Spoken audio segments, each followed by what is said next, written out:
taken for the project. At this time, would everyone who wants to testify please stand and be sworn in by the court reporter? Related to the DID petition, Correct. Sorry. Yep. Raise your right hand. Do you solemnly swear the testimony about to give will be the truth, the whole truth, nothing but the truth, so help you God? Yes. Thank you. Thank you. All right, anyone wishing to speak in favor of the petition? And that, I believe, is Dave Kuntz from the engineer's office. Is he here? Yeah, there's Dave. Hi, Dave. You look reluctant. I didn't know if this was the right time. I'm Dave Kuntz with the Summit County Engineer's Office. And actually, I'm here to, I am obviously in favor of the project, but I'm here also to really answer any questions you might have on the information in your packet. We were here earlier with the first hearing before council, at which time we presented most of the facts on the project. Since then, I have provided the final plans, which have been given to us, and the easement plat. And we also do have the easement valuation table with a revision on that in order to satisfy. We came to an agreement with the one owner that filed an objection, Mr. Leitner. He had some objection to the amount and wanted a small increase, and actually wanted 25% increase, and we talked with him and agreed to 15% increase in the amount of the value of his easement. His easement is the one that provides a driveway to the existing stormwater detention basin. So that's critical for not only construction, but also maintenance of that facility. And you all reached an agreement? Yes, we reached agreement last Thursday. And that amount is reflected in the table that's attached to your legislation. Also, we have tonight, pursuant to revised code section 6131.21b, there are 8 factors that council is to consider before proceeding with the project. And I have a sheet front and back of 8.5 by 11 that lists the 8 factors, and it also lists our response to each of the questions. All right. Thanks, Dave. Are there any other proponents that would like to speak on this? Are there any other proponents? Any other proponents? Okay, thank you. Thanks, Dave. Thank you. Are there any opponents that would like to speak? Is there anyone in opposition that would like to speak? Last call. Anyone in opposition? Please speak. All right, thank you. Okay. So at this time, we need to take a vote to continue the hearing, dismiss the petition, or grant the petition. Would someone like to make that motion? To grant the petition. It's been a motion to grant the petition. All in favor signify by saying aye. Aye. Opposed? Motion carries. All right, then we are adjourned.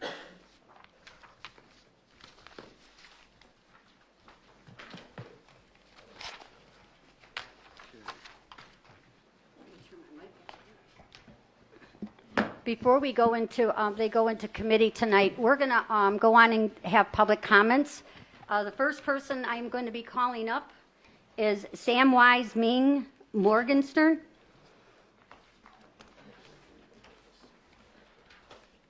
Oh, Mr. Morgenstern, you'll have 3 minutes. I understand. This is my first time.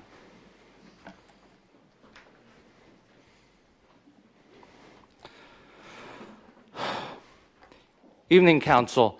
I am Samwise Ming Morgenstern, and I am a lifelong Akron resident and a member of the Akron DSA. I'm here tonight to tell you all of a terrible night 5 months ago, January 29th.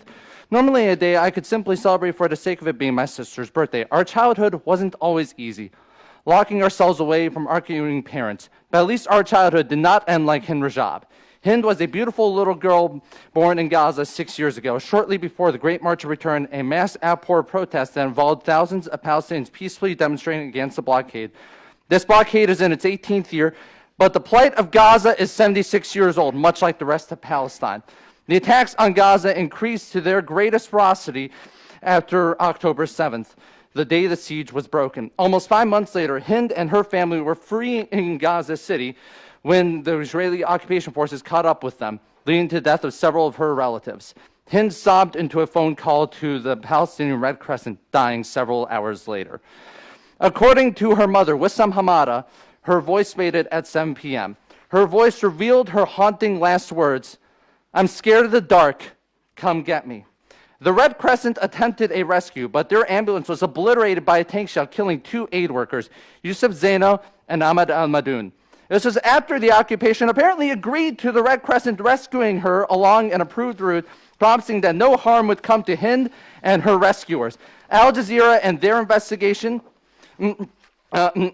into her death rather recently with the aid of Forensic Architecture and Earshot, 2 investigative nonprofits. They revealed that Hind and her family were killed by 355 shots from a tank that was between 42 and 75 feet away. Al Jazeera revealed this information in their documentary, This Night Won't End, which appeared approximately 3 days ago. Let's hear that again. 355 shots hailed against a fleeing family from a range of less than 75 feet. What justifies sending a tank against a family? Nothing. I am here at council tonight to remind you all that this is what your $4.5 million in Israeli bonds is going to. It's blood money going to genocide. The home of John Brown is a loner of death. Look us in the eye and tell us that you're right to give that money. You can't. No one deserves what happened to him, but you don't want us to remember the past. In the words of Rafat Al-Arir, look into the mirror. 1, 2, I am you. I am your past, and killing me, you kill you. Free Palestine. Next is Alex Nibbling.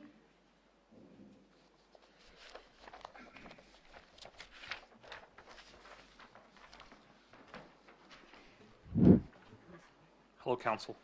I'm Alex Nibbling. I've been a lifelong Akron resident, and I'm here with, as an organizer with the Party for Socialism and Liberation. I want to talk about a report released earlier today by Save the Children using United Nations data.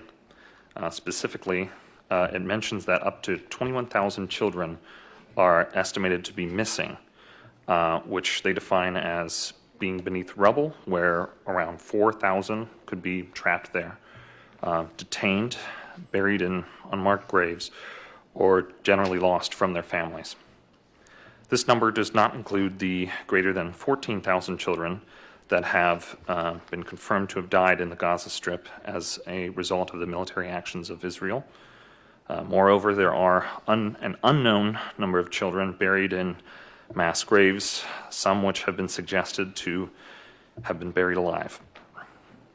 Our overall point is to not only support the formation of a Nakba Day of Remembrance and similar divestment of the $1.5 million worth of Israel bonds that Summit County made in April of this year, and is to overall support these children to be reunited and hopefully prevent further destruction for these desperate families. Some other things, particularly from a public health standpoint, the illness among the children in Gaza is worsened, with over 97% of the water being contaminated as a result of the blockade by Israel, per UN Human Rights Council.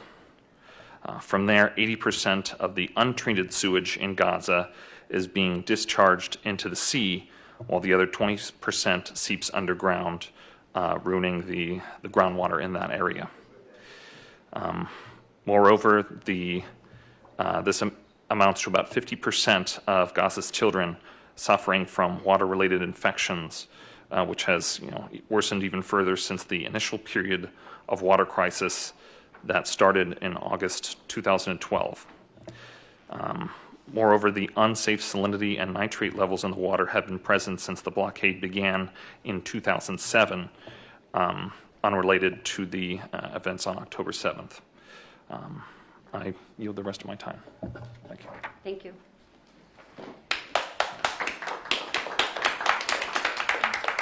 Next is Basma Hamad. Did I get it?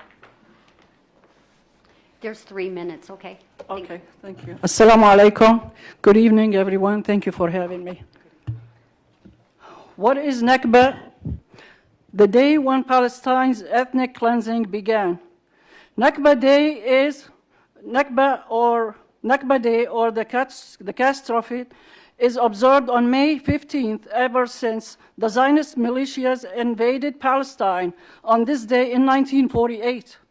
Zionist militias expelled more than 700,000 Palestinians from their native land through a campaign that included murder, rape, intimidation, and formed the Zionist state of apartheid Israel. The Zionist colonial imperialist of Israel was formed in 1947 by the Zionist colonial settlers who have been arriving from Europe in hordes into historic Palestine over the course of decades for the development of form of Israel nationalism known as Zionism. In 1917, in order to gain Zionist support to fight in World War I, the Balfour Declaration by the UK, United Kingdom, unshamedly colonized Palestine and handed it over to the Zionist movement, despite the largest Palestinian presence in the region. As early as 1937, the Zionist leader, David Ben-Gurion, who would become the Israeli first prime minister, made clear that Palestinian population needed to be cleansed from the territory the Zionists acquired or were in the process of seizing through force. We must expel Arabs and take their place, Ben-Gurion declared in a letter to his son.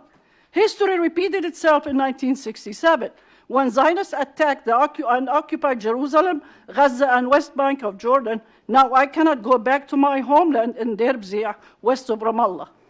In 2023-24, history repeating itself again, as more than 45,000 Palestinians have been ethnically cleansed, including more than 25,000 children, another 10,000 people dead under the rubble of destroyed buildings. Thousands of Palestinians, including children, are detained, jailed, tortured, and now subjecting them to the human traffickers all around the world for body parts.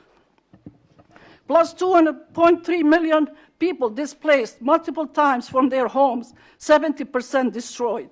Hundreds of cultural landmarks and damaging dozens of hospitals, schools, and refugee shelters. Experts say that the scale and pace of destruction in Gaza is among the most severe in recent history.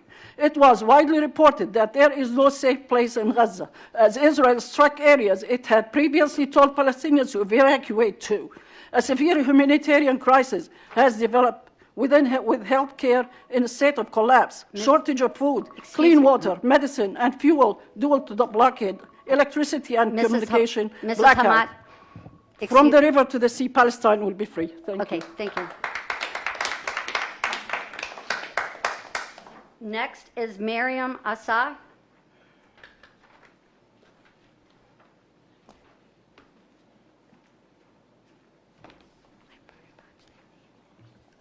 Hello and good afternoon, council members. My name is Miriam Assar. I live in Cuyahoga Falls. I am an attorney, and I'm here with the Party for Socialism and Liberation. I'm here to implore each and every single one of you to do something about this county's current position on investing in foreign countries. I believe that it's an intuitive and common basic understanding of local self-governance that county dollars taxed from residents who live here are invested locally, or in the least, domestically to support the flourishing of our own residents and economy. But that has not been this body's understanding. Rather, this county, whether or not intentionally, has decided to regularly invest in Israeli bonds despite the many red flags, without any meaningful input from those you serve and behind closed doors. It is no mystery that the settler colonial entity uses this money to terrorize and murder Palestinian civilians and decimate Gaza. But despite this fact, only a few months ago, Summit County decided to reinvest $1.5 million into these Israeli bonds to complicitly continue funding this horrific genocide and ethnic cleansing of other human beings. As a colleague mentioned just earlier, this includes the murder of more than 14,000 children by the Israeli army, which does not include the 20,000 children that are missing, that are either buried under the rubble, lost, disappeared, or detained. Because of that, I first ask that you adopt legislation that will prevent this county from ever investing in foreign securities, bonds, and debts. Again, it is not this county's job to invest in foreign nations, in foreign militaries, and foreign infrastructure. There are plenty investment alternatives that provide equal, if not greater, returns that are local and domestic. Naturally, the county should not invest in any other foreign bonds, for example, UAE bonds either. Such legislation would be a step in the right direction for Summit County, the right direction of moving away from investing in Israeli bonds that play an active role in sponsoring and supporting the butchering, maiming, and disintegration of Palestinian children. And I also ask that this body creates a community investment review board that has the tools to ensure that the Treasury's actions and investments fall in line with the interests of the county. Thank you. Thank you. Thank you, Mr. Sun. Next is David Gorin. I'm going to botch that up again, David. It's Garan like Duran with a G. I live at 682 Delaware Avenue, Akron, Ohio.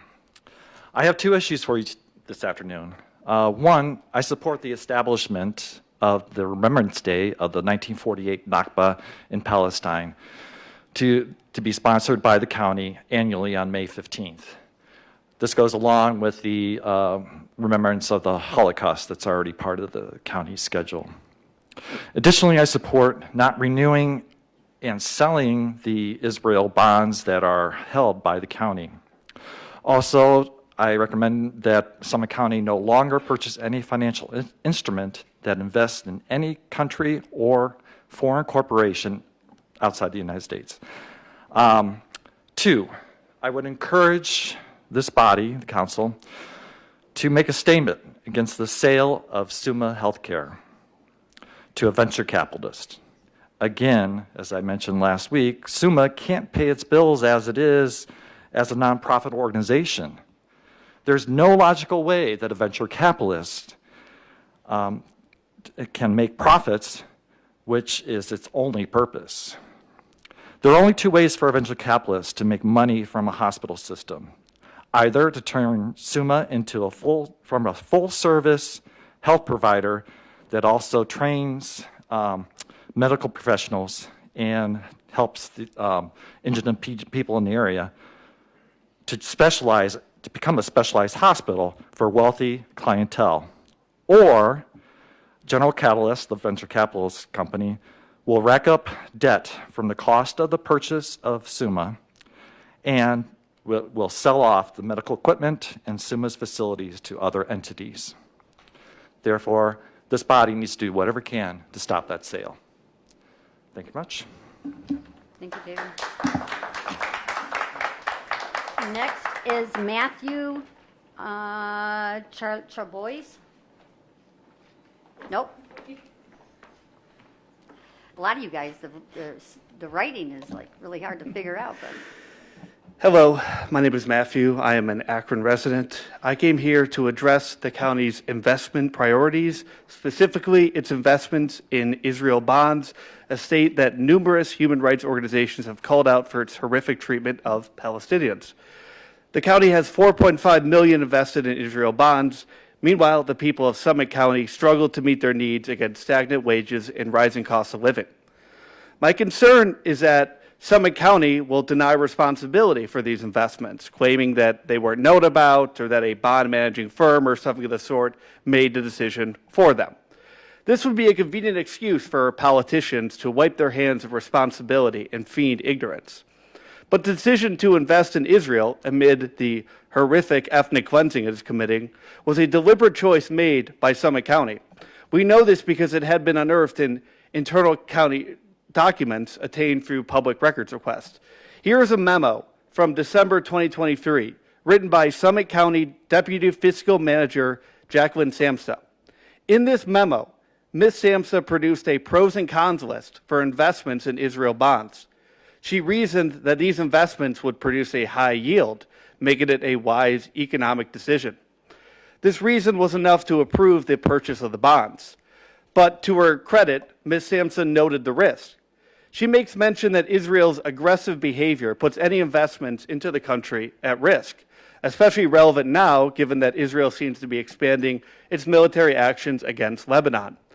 But Ms. Sampson's last warning, the final con on her December list, is most prescient. She writes, quote, "We need to be prepared for political attention that could be paid to our investment." Well, that attention is here and not going away. The attention will not relent until investments in this criminal regime end and investments in Summit County's working class and poor communities increase. It was a decision to invest in Israel.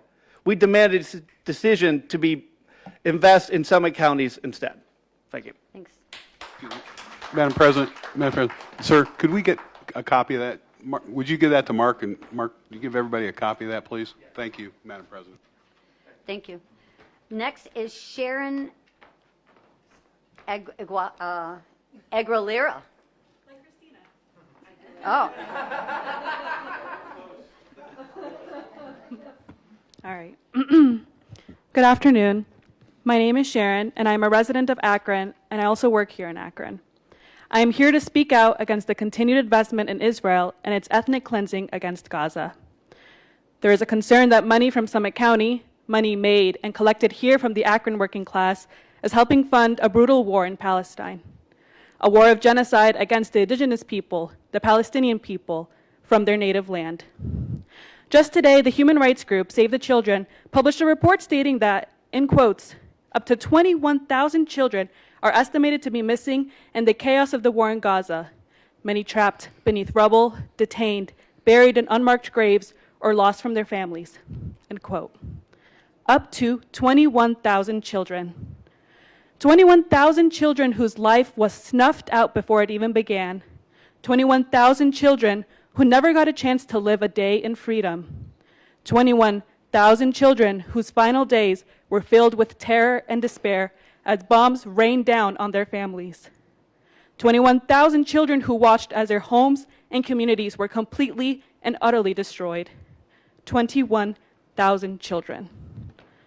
To put that number into perspective, there are 20,543 students enrolled in Akron public schools. So more than 100% of children in Gaza have been missing compared to the number of students enrolled here in Akron public schools. No parent should have to dig through rubble or mass graves to try and find their child's body. No child should be alone, unprotected in a war zone. No child should be detained or held hostage. By continuing to invest in Israel, the politicians of Summit County will be complicit in the unspeakable horrors imposed on the Palestinian people. We demand that Summit County no longer invest in foreign countries and instead invest in our communities, where resources are desperately needed. Our tax dollars should go to our communities here in Akron and not invested in foreign governments violating international law. Invest in Summit County, invest in our community, invest in our people here. Do not invest in genocide. Do not invest in the murder of children. Do not invest in Israel and free Palestine.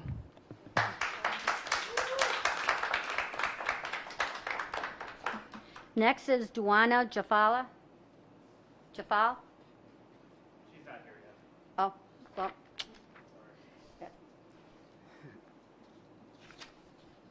Next is Hamad Jadala. I'm going to get it. I'm just going to have to go to your practice here pretty soon. Thank you all for having me. I just want to make sure, did you guys get my email per chance? And I apologize about the length of it, but I just figured instead of coming here every time and trying to speak on it. I also want to let you know that we tried to limit this, but there are so many people within our community that want to come and speak about this. I can't tell them no, so I apologize. We don't take up too much of your time. The other thing I want to tell you is that I saw my brother over here bringing the Palestinian flag, and I know that bothers a lot of people when they see students protesting and planting the flag on university campuses and elsewhere. And you know, at one point in time as an American, it did bother me. I don't think you should do that, nor do I think that you should plant an Israeli flag on Palestinian land. It's very bothersome to the Palestinian people. It's robbing them of their land and their dignity. So if it upsets us about a foreign flag being planted here on property, understand that when the Palestinians see a flag planted there, they know who's funding it. It's our country that's funding it, unfortunately. They are funding the dispossession of the Palestinian people.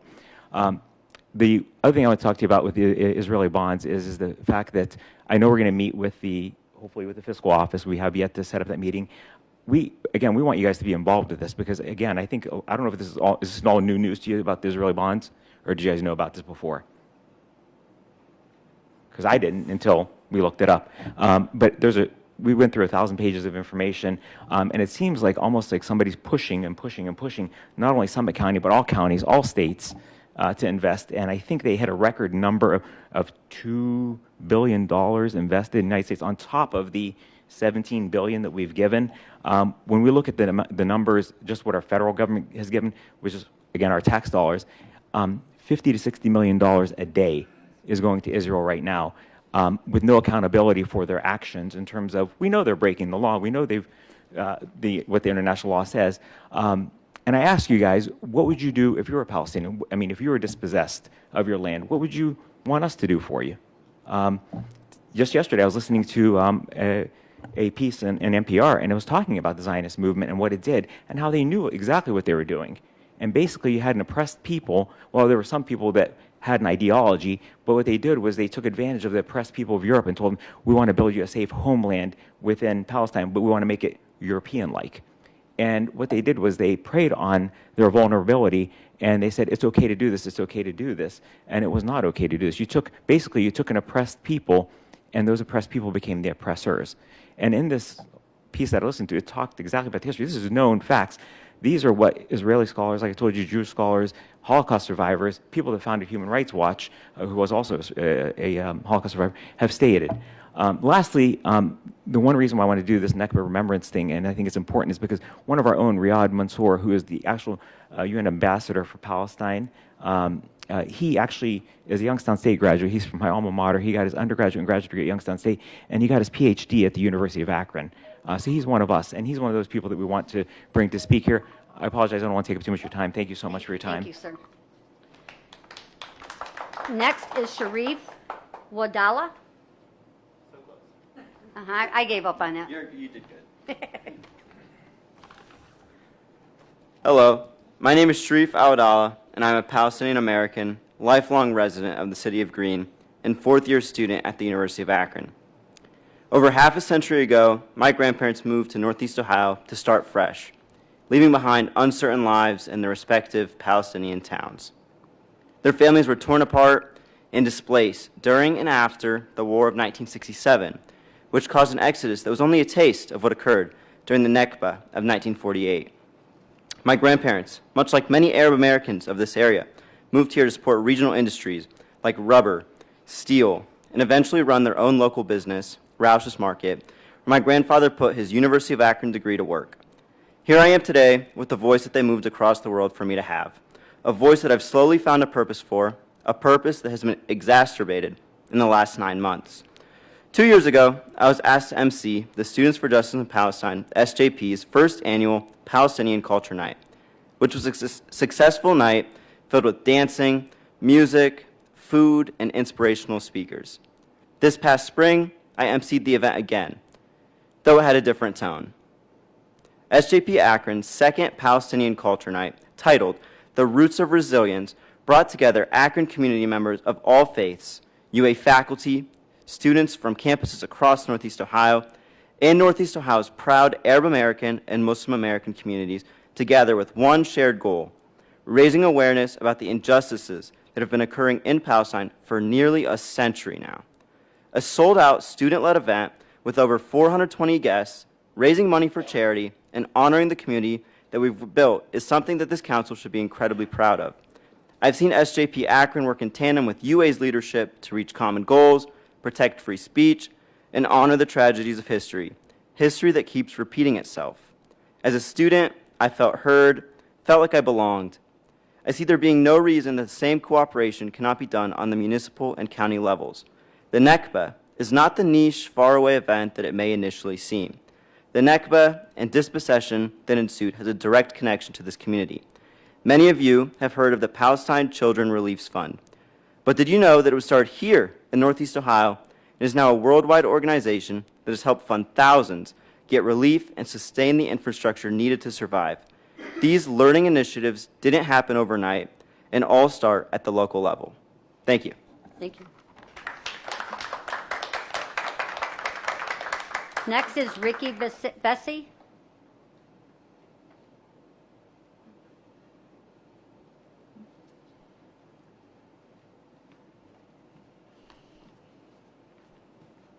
Hello. Thank you for your time and attention. Like many people have spoken, I'm going to speak a little bit about divesting in Israeli bonds. I am a resident of Summit County since 2015. I live 733 West Market Street right here in Akron. Prior to moving to Akron, I lived in Europe for 4 years, where I had roommates from all over the world. So I've met people from many walks of life. Additionally, I do hold 3 degrees, all which are related to international affairs, international education, and cultural affairs. I mention this just because I know my experiences have given me a worldview and perspective that many U.S. Americans do not hold or have not been exposed to. I have long followed different media from around the world when obtaining my news, rather than just American media, which can sometimes be biased, as we have all witnessed. But I'm mainly here to speak because my job is a teacher for refugees here in Akron. Last year, Akron welcomed over 500 refugees to the area. Refugees that have come from many different areas, but many of them have come from areas that the United States government has deconstructed, in a sense, due to our involvement in different conflicts. The students that I teach on a daily basis are resilient, brave people. Many are single mothers who have left everything they know behind to come here and just to be able to survive. Our Middlebury and North Hill communities here in Akron are some of the most diverse in the entire country. We have seen that refugees breathe new life into these communities through businesses and the stimulation of economy in that sense. When I found out that Summit County was investing in Israeli bonds, I will say this weighed very heavily on me. To go into work and to look my students in the eyes, many who have lost family members, many who have broken into tears in my classes because they have left behind everything they know about their life. To go into class after finding this information weighed very heavily on me. And I did want to come to speak to that because the UN has showed that Israel has committed extermination in Gaza, and if their refugees come here, if they survive, I want to be able to say that we were on the right side Ricky. of history. Thank you. Yeah, thank you. Before I call up the next speaker, I want to say that we're going to go right into our committee meeting, and then, so if you don't want to stay for the committee, you're welcome. You know, you have to leave the chambers because we can't have any interruptions when we start our other meetings, okay? Thank you. Next is Carly Riggins.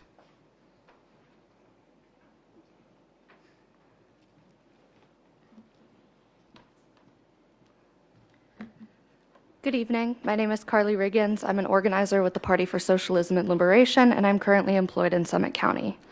Since October, more than 36,000 Palestinians have been killed, more than 82,000 have been wounded as a result of Israel's invasion of Gaza. The UN Human Rights Council ruled in March that there is reasonable grounds a genocide is being committed by Israel in the Gaza Strip. And in May, the International Court of Justice ordered Israel to halt its offensive in Rafah after finding plausible evidence that it was committing a genocide in Gaza. Israel has refused to comply with the ICJ's order. Israel is committing a genocide in Gaza. These are the facts. Aside from these very serious ethical and political concerns, there are real fiscal risks caused by these investments.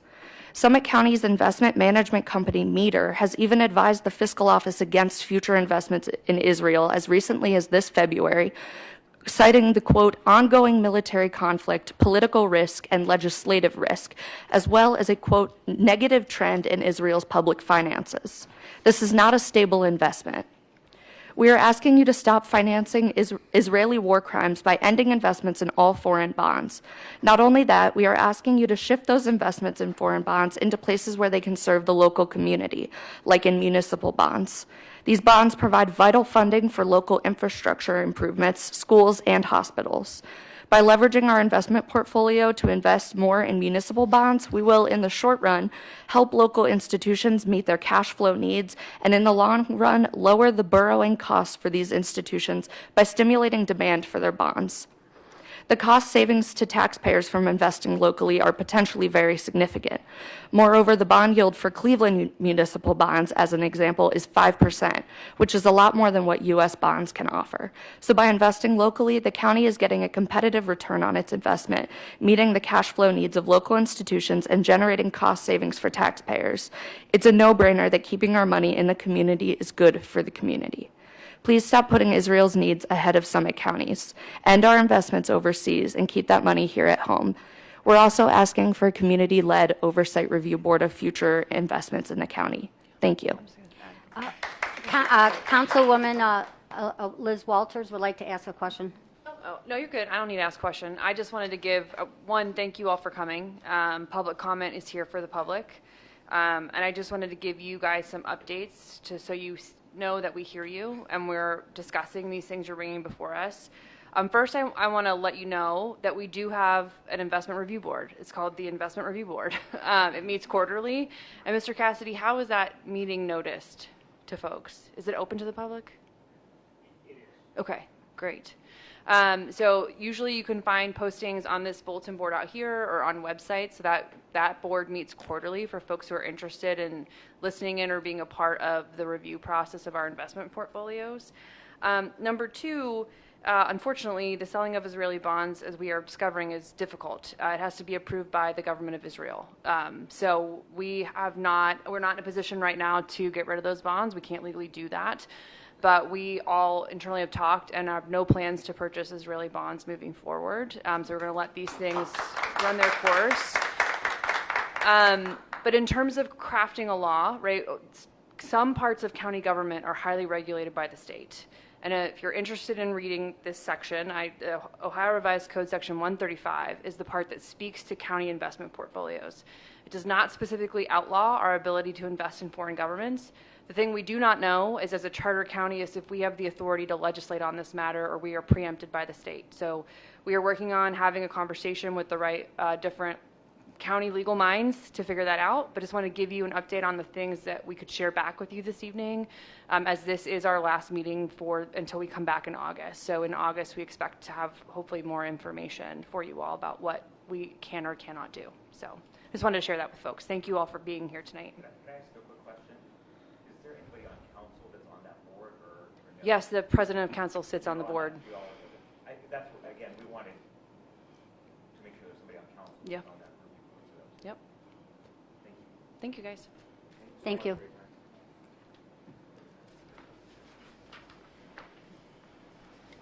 Okay, with that, we will call the Personnel Committee to order at 5:10. The first item we have on the agenda this evening is 2024-187, a resolution confirming the award by the Board of Control of a professional service contract for cyber liability insurance coverage for a one-year term from 7/1/24 through 7/1/25, an amount not to exceed $77,987.50, payable through Wickert Insurance Services Incorporated, DBA Wickert Insurance, as a best practical source for the Executive's Department of Law and Risk Management, and declaring an emergency. Mr. Berry. Good afternoon, Council. Andrew Berry, the Executive's Department of Law and Risk Management. This contract is through Wickert Insurance, which is our insurance broker. They have been able to secure us a cyber insurance policy that increases the limit from $1 million to $2 million. So it doubles our insurance coverage. It also reduces the retention amount from $150,000 to $100,000 per occurrence. Additionally, it adds ransomware coverage and increases our reputational harm coverage from $250,000 to $1 million per occurrence. This policy previously did not cover the courts. However, with this new update, it provides 50% of the coverage that the rest of the county has for the court systems and the clerk of courts. Let's see here. I want to make sure I share with you all of the updates here. Cybercrime endorsement was added as a policy inception, and as you may gather from this, this is a great improvement from our previous contract for cyber insurance. We've doubled coverage in some areas, added coverage, and reduced costs overall. This is because of the increased steps that our OIT department has taken in collaboration with all of our office holders, including yourselves. Thank you for taking the cyber training. It has allowed us to get this coverage, and to all of our employees of the county for taking the training and for using our tokens. I would be happy to take any questions. Andrew, just a quick question with regard to the 50% for the courts and the clerk courts. Is that because of the size, or why are they covered at half of what the rest of the county is covered at? I don't know that I know the answer directly to that, but I can get that for you and follow up. Thank you very much. Anyone else on committee with questions? Anyone from council? Can I have a motion? So moved. I have a motion from Councilman Schmidt on 2024-187. All those in favor signify by saying aye. Aye. Any opposed? Item passes. Thank you. Andrew. Okay, with that, I will close the Personnel Committee at 5:14 p.m.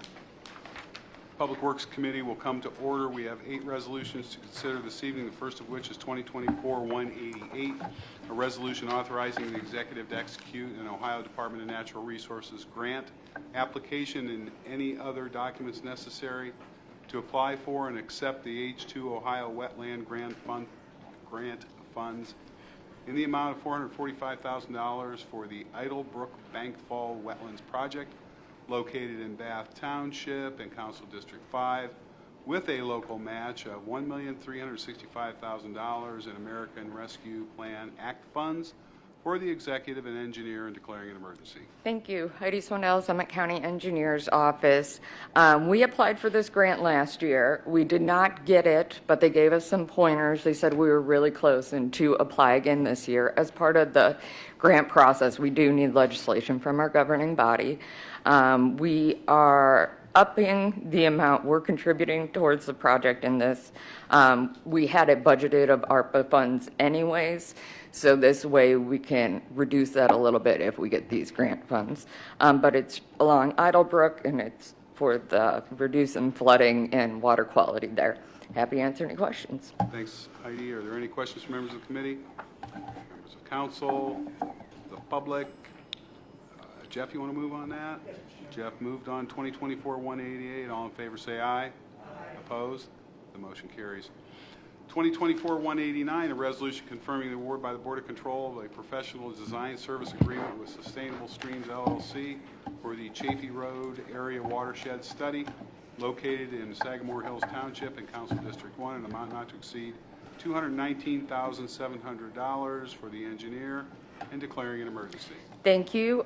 This one and the next piece of legislation, we're working our way through all of the ARPA-funded projects, getting the design and studies underway to get these projects going.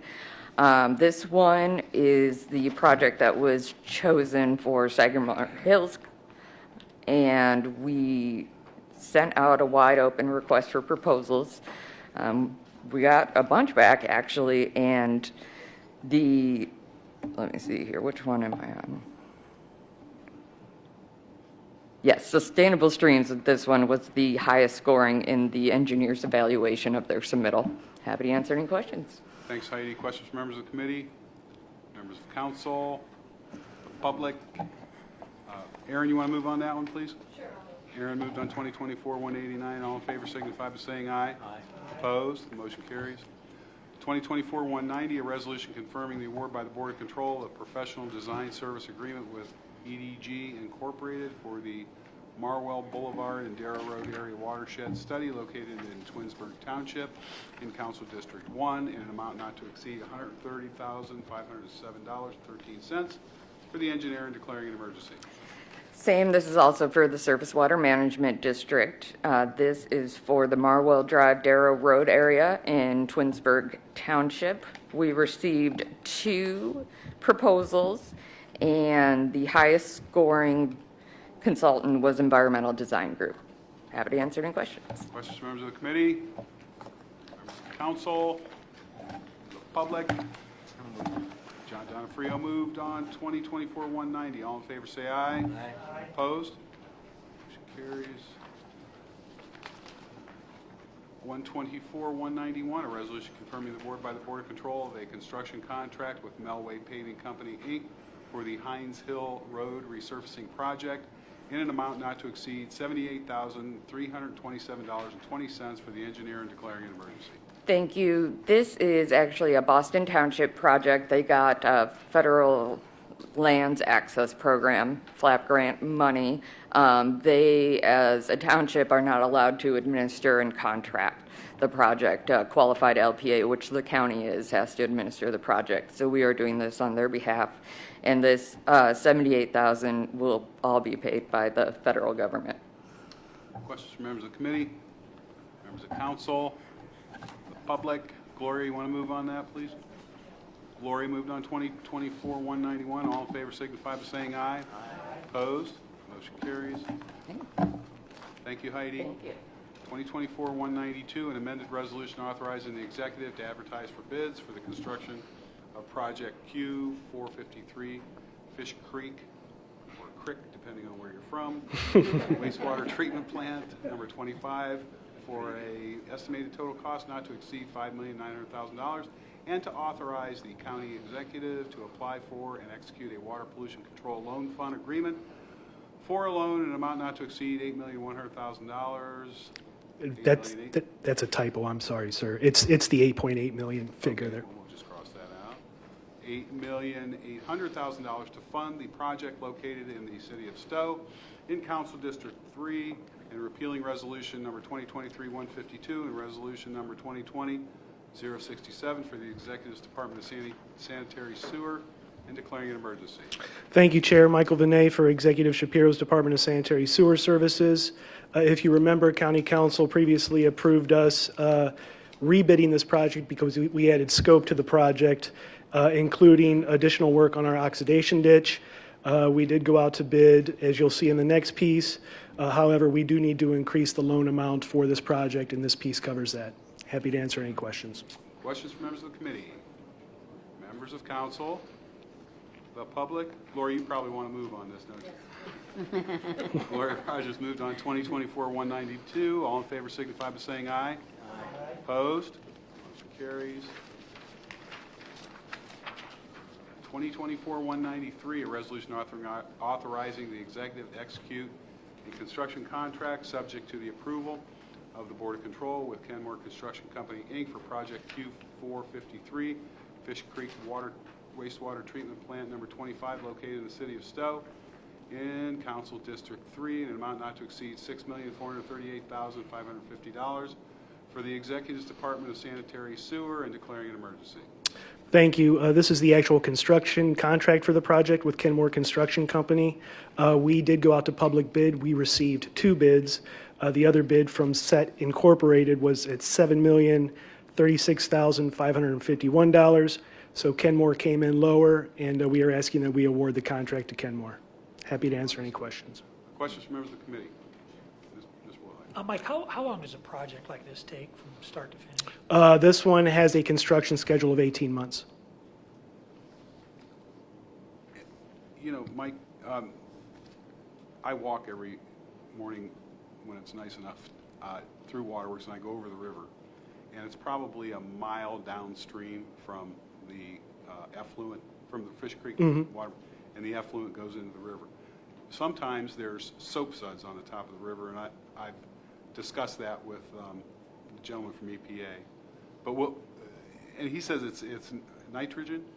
Sometimes it's nitrogen, sometimes it could be some other natural occurrence, but I will be happy to have a discussion with my lead operator up there and make sure there's nothing going on. But our effluent limitations are being met, so I don't think it'd be anything from our plant. I mean, I don't know if that has anything to do with it or not. You know, the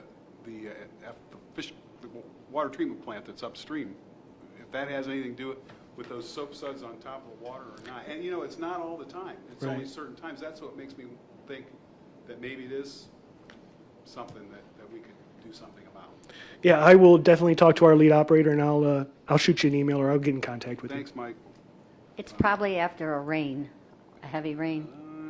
It's not so much. It's different times for some reason. I'll start keeping track of it, actually. You want? Sure. When I see it, okay. And sometimes it's worse than others. There's debris in the river, and limbs and stuff like that, and it gets caught. These soap sud type looking things get caught behind it. So you'll have a great big pile of it. And the gentleman, his name escapes me at the moment. What's the gentleman from EPA? There's several. There's Dean Stahl, Chris Moody. Nope. He was here. Oh, Bill Zawinski. Bill Zawinski. Yes, thank you. Yeah, he was here about a while back. But, yeah, he says that it happens all over, you know, in all these waterways that you get that kind of thing. And he said it was the nitrogen, I believe, is what he... Well, unfortunately, people fertilizing their lawns tend to load the river with nitrogen. As natural runoff. Wow, all right, thank you. Okay, so questions from members of the committee? Members of council? The public? Gloria, you want to move on this one too?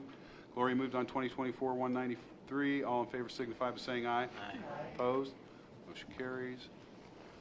2024-194, a resolution confirming the award by the Board of Control of a professional service contract with Asner Advisory LLC for construction management services for Project Q453 Fish Creek Wastewater Treatment Plant number 25, located in the city of Stowe in Council District 3, in an amount not to exceed $704,407 for the Executive's Department of Sanitary Sewer, and declaring an emergency. Thank you. This will be the construction management firm for the plant project. They'll be doing progress meetings, all inspection services, prevailing wage assurance, and reviewing all requests for information, and also reviewing contract change orders. We've worked with Answer in the past. We did issue an RFP for this, and they scored the highest on our review. Happy to answer any questions. Thanks, Mike. Questions from members of the committee? Members of council? The public? Gloria Rogers moved on 2024-194. All in favor say aye. Aye. Opposed? Motion carries. And lastly, in the Public Works Committee is 2024-195, a resolution confirming the award by the Board of Control of a purchase contract with Mack Trailer Manufacturing, Inc. for a tri-axle dump trailer in an amount not to exceed $83,701 for the Executive's Department of Sanitary Sewer, and declaring an emergency. Thank you. Council previously authorized our department to go out to bid for this piece of equipment. Subsequently, we did. We received one bid from Mack Trailer for this $83,701. Our estimate for this trailer, if you remember from the previous piece, was $87,000, so they came in under estimate.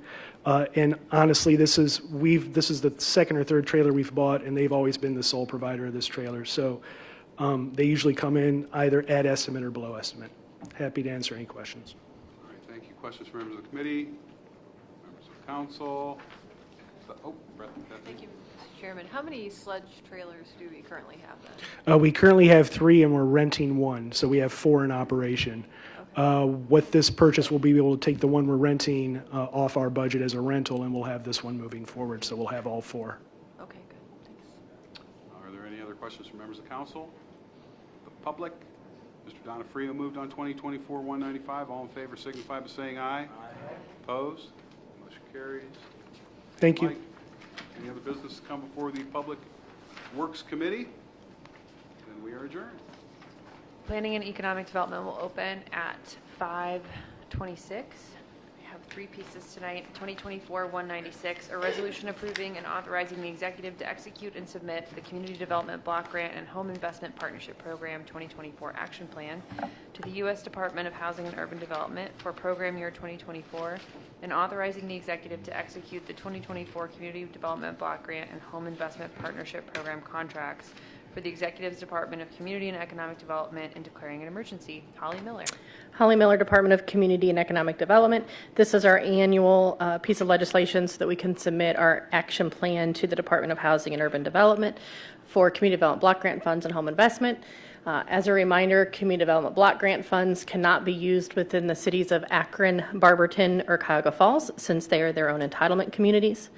Home investment partnership funds can only be used in Akron if they are investing at least 51% of their own home funds into, for example, a tax credit project. All of the projects have to meet a qualified use and a national objective.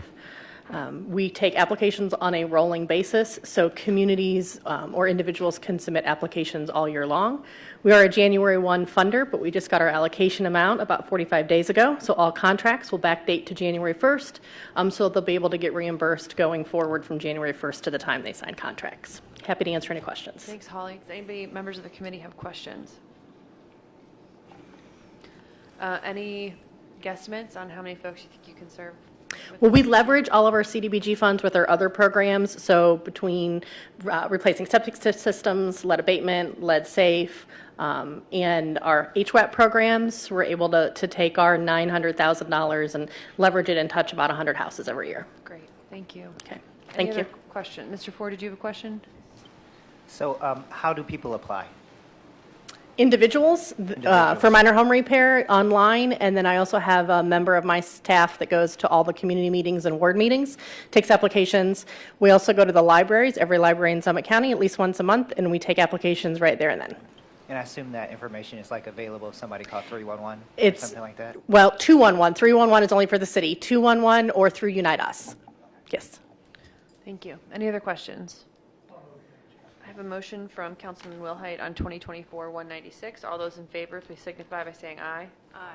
Any opposed? The ayes have it. Oh, Executive Shapiro. First of all, hello, everybody. Sorry, I was a little bit late today, but Secretary Buttigieg was in town with Representative Sykes, so I was privileged to go to a meeting and ran late. But I wanted to take a minute. There's 2 pieces of legislation coming before you. This one that's coming up next, and I don't want to take anybody's thunder, 197 and 199. I think some of you have heard me talk about Summit County. You've heard people talk about smart cities. We are really positioning our county to be a smart county. And 2 of these pieces, along with a lot of the other things that we're doing, are really putting us in a place where we can be competitive, where we can make a place for businesses to flourish, for kids to go to good schools, to have a quality of life. And these are just a couple of the pieces, but I wanted to have you understand where we're going big picture, which is really trying to put things in place that will take us to the future and put us and our residents and businesses in the best possible place we can, given the resources that we have at this point in time. So I'm sorry. Thank you, Ms. Walters. I just wanted to preposition that I'll be around. Thank you. All right, 2024-197, a resolution authorizing the executive to execute a memorandum of understanding related to the establishment of a Greater Akron Site Development Fund with the City of Akron, Ohio, Summit County Land Reutilization Corporation, Greater Akron Chamber, and the GIR Foundation, and further authorizing the executive to execute all other necessary agreements and documents as contemplated in the Memorandum of Understanding upon terms substantially similar to and not materially adverse to the county for the executive in declaring an emergency. Yeah, I'm going to ask Christine Mayer with the GAR Foundation and Mr. Jason Dotson with Red Zone Andrus to come forward to present this. I will tell you this, first of all, really would not have been possible without Christine's efforts. And of course, Jason's scribing of what's going through all our heads as we're trying to figure out how to make this work.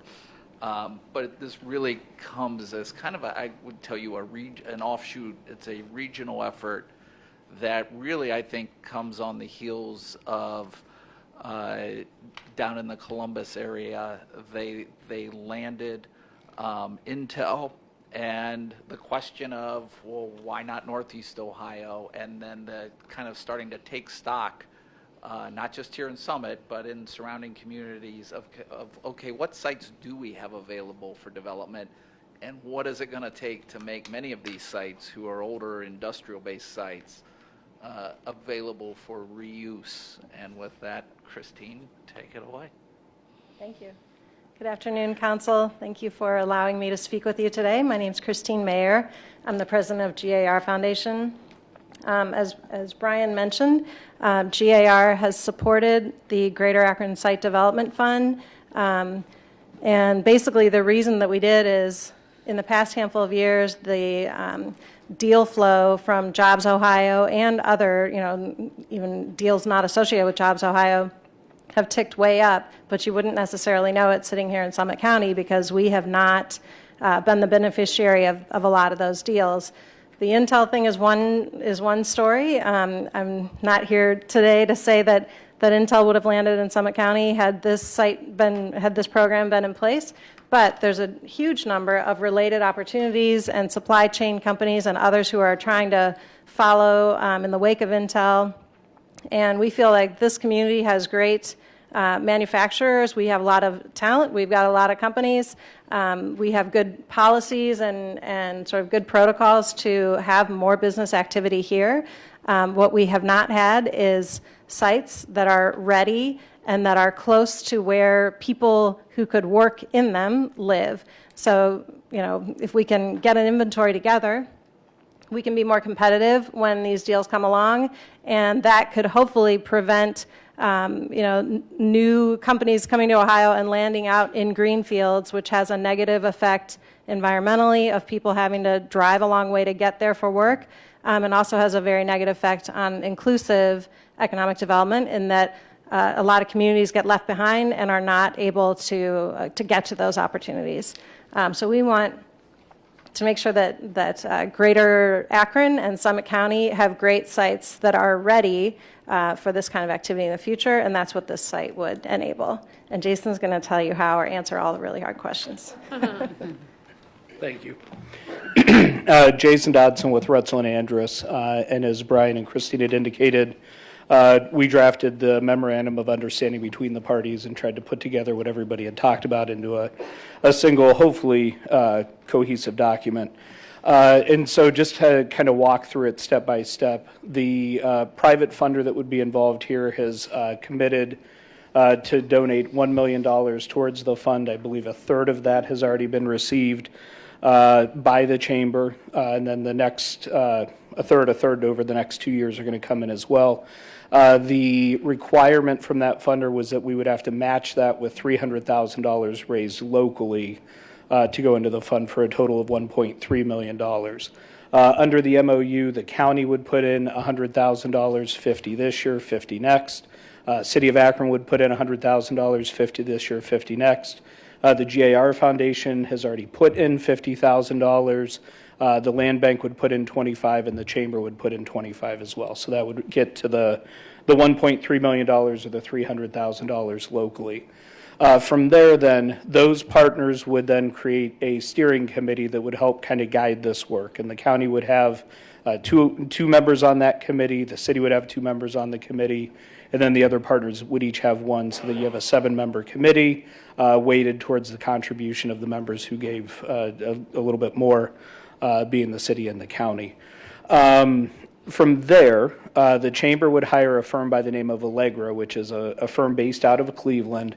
They're a firm that has been engaged in this work across Northeast Ohio in terms of identifying sites for development, and specifically worked with Team Neo, the fund, the chamber, the city, and the county for about probably a little over a year in identifying sites within Summit County that would fit that profile of, north of 30 acres, probably have some hair on them, and they've had some environmental or industrial use in the past. Multiple parcels that need to be assembled, sites that are not quote unquote easy to assemble and to develop. And so they've identified a number of those sites. We've kind of gone through ones that we think are ideal. As Christine indicated, ones that are going to be centrally located to where our workers are, where other industry is. And then the goal ultimately with the dollars that we have here will be for that steering committee to work with Allegro and go try to assemble those sites, do the due diligence on those sites, environmental work, title work, all the things that one does in order to be able to acquire property, and then ultimately position either through use of that $1.3 million, acquire some of the sites, or at least get them in a position that we'd be able to figure out where we could get money to acquire those sites, whether that be public or private. I will tell you, if you just kind of some examples of the scope of the issue or the magnitude of the problem that we do face. The city of Barberton, probably now I think our 3rd largest city in the county, they have one site over 30 acres that's developable, and it's the Newell Street Commerce Park. The foundation already purchased the property.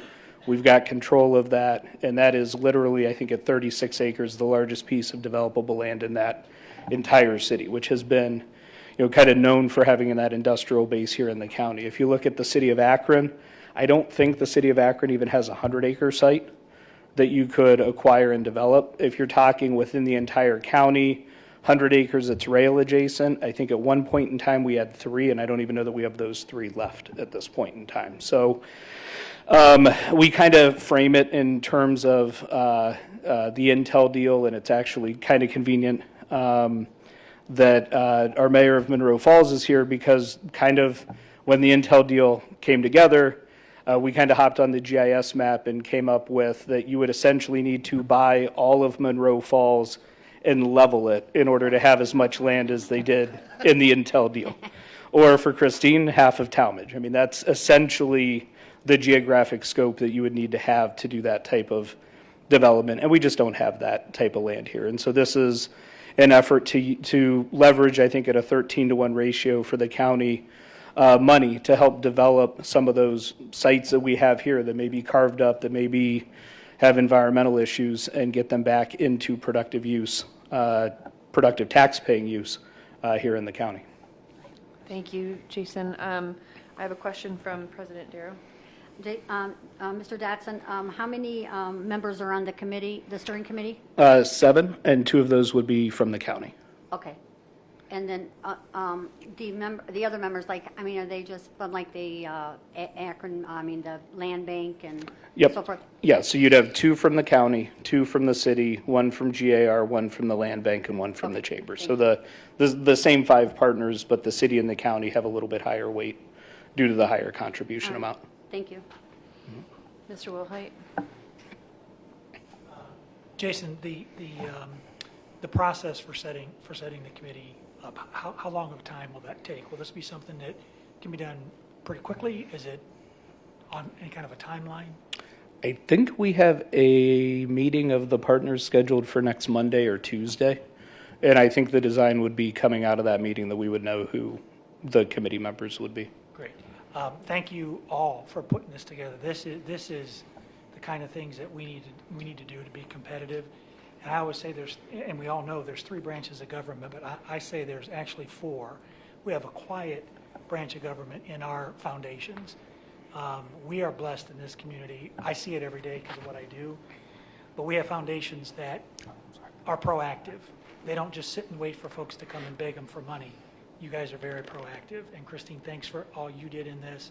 And Jason, all your amazing work as always. Eileen, this is something that I think is going to give us a leg up that we've needed for a long time. Really want to give a special thanks to Christine. This is philanthropic dollars coming as a lead participant on doing this. And we appreciate, I appreciate you, but the community also appreciates you. You we love, so we're not going to say. Do any other, I can't see past you. Oh, sorry, Ms. Rogers? Yes. When we have a site, and we've done our part of development, and we're bringing in business, will that business have, will we ask that business for some reimbursement so we can continue this process and not just ask for money from different organizations to keep this going? Yeah, it's actually, we didn't get into kind of talking about phase 2, but I think the design of this would be not only to do what you're saying, to be able to recover some of the cost. And again, if you look at Newell Street and Barberton, which is kind of a mini example of what we're trying to do here, that's the intention of the foundation there, is to be able to get the money back that they put into the project. The other thing that we intend to do is to hopefully leverage other federal and state money to come into the effort. And so the chamber, their new person who is the vice president of strategy and grants, she's working with us and the fund. Yes. I always forget where Joan works since she left Allegro. But working with us and the fund in order to identify federal EPA dollars that can come in. Barberton has historically been pretty good about getting these EPA dollars. I don't think the balance of the county has. And you can use that money for assessments, remediation of sites and things like that. When they've done this in Columbus, has Columbus gone out to seek the businesses that they feel would be appropriate, or do you find that the businesses come to them once the basic Columbus is a different beast. It is, yeah. I mean, I guess the way that I would say it would be in Columbus, and I don't want to say that they're not doing things that they are doing or should be doing, but people are coming there oftentimes. Here, we have to make sure, because we don't have the ability to say which one of these 1,000-acre farms would you like to choose from, we have to be a little more assertive in saying, okay, here's a 50-acre site, here's a 75-acre site. We might have 6 owners, and this quarter over here might have been used for something, and we've got to dig out some of the dirt and replace it and remediate it. What we're kind of really the impetus here is that we just need to be more aggressive than Columbus has to be.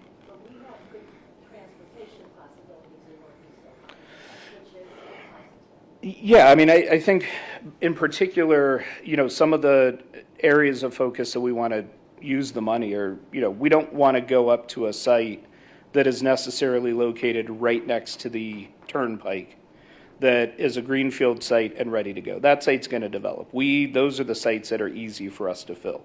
We want sites that are closer, quite frankly, geographically to where we are, where you have more people that are going to be able to go to those sites with less transportation issues. You've got readily accessible childcare. You want those type of sites. So as we've looked at things, we have that infrastructure there, but we also need to, the turnpike's a great asset for the community, but we don't necessarily need to focus our efforts on the land that's along the turnpike because it's going to develop. We need to focus on some of the other assets that we have. Ms. Hyam, did you have your hand up?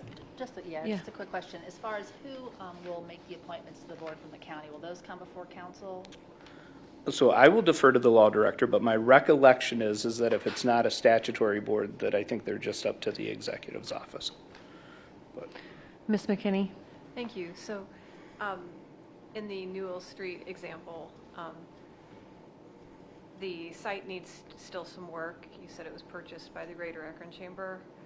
The Barberton Community Foundation. Barberton Community Foundation. Yeah. Oh, thank you. Okay.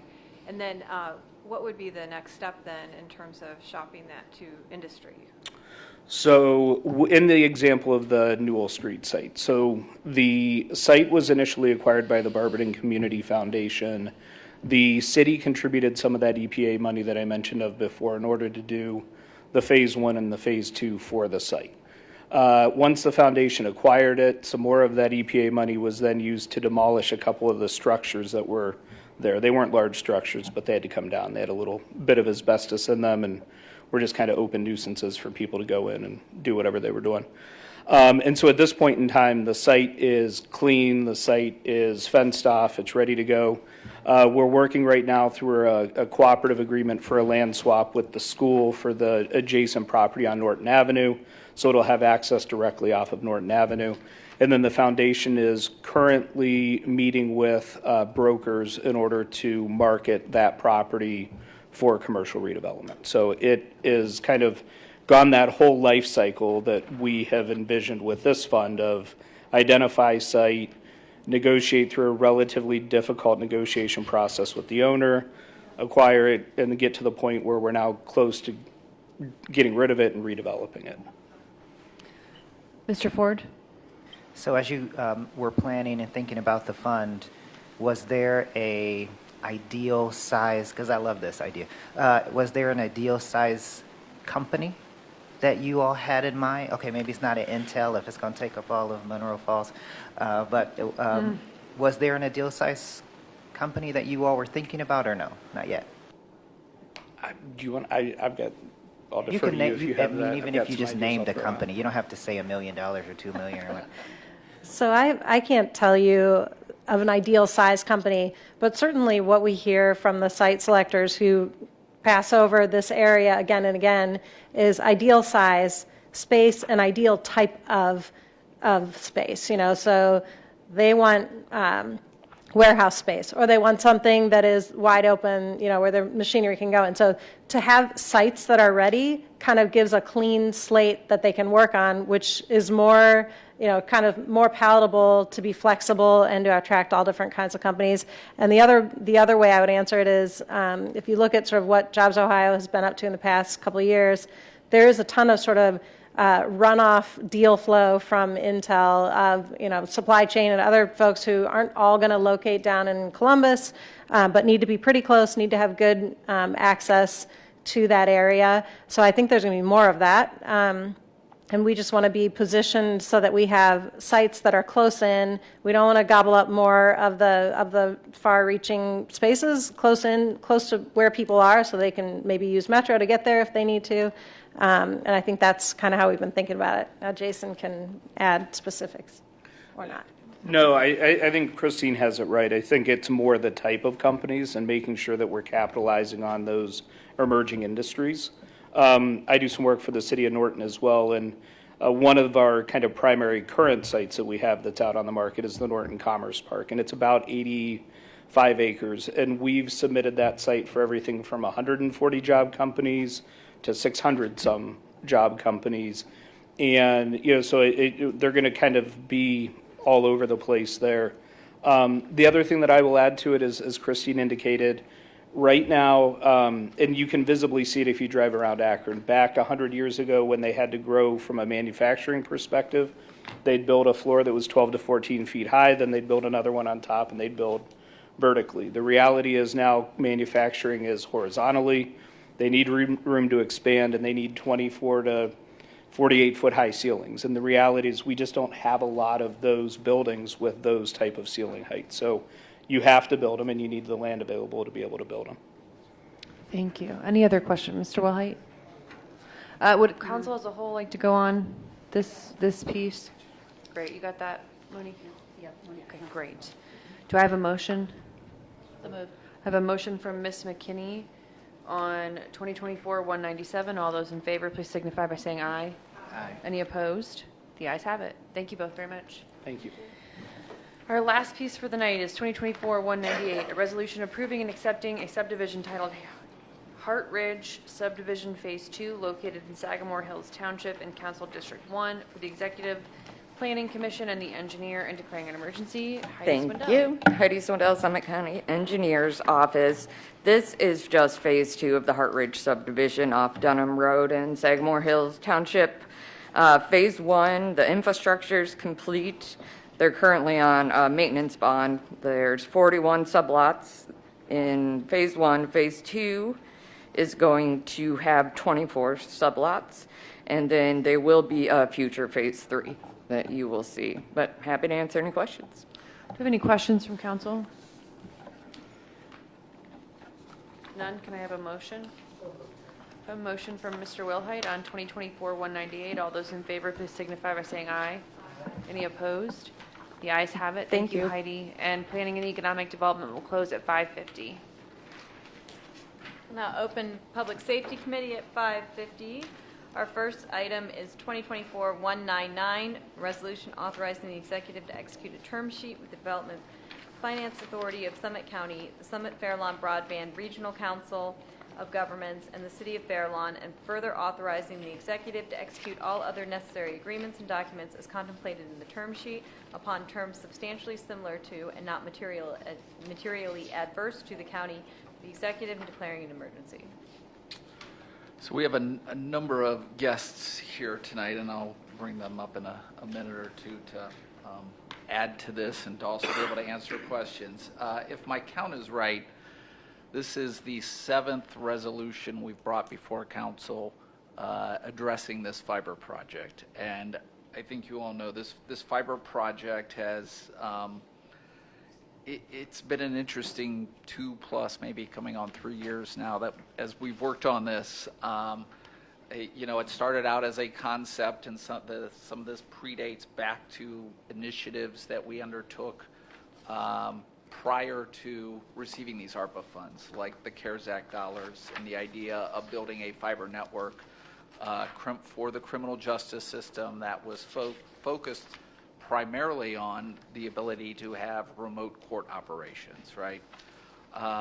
And if you remember back in 2020, we're sitting there in August, 12/31 spending deadline, asked the city of Fairlawn, hey, how much would it cost and how quickly could you build us a fiber network so that we could stand up virtual court operations? Fast forward to now, by 12/31, that network, the fiber piece of it, had been built. Those operations, the remote court, the virtual court, is up and running, and continue to iron out some bugs, but those bugs get less and less, and by all accounts, it's been very well received by the judges over at the Common Pleas Court. Fiber install out to the Consolidated Dispatch Center, where Fairlawn is working with us now on fiber install out to the new Board of Elections headquarters. So just a number of fiber projects along the way, in addition to this, what I'd call kind of a core investment that we identified when the ARPA dollars came along. ARPA comes along, it identifies broadband as one of those allowable uses of ARPA dollars.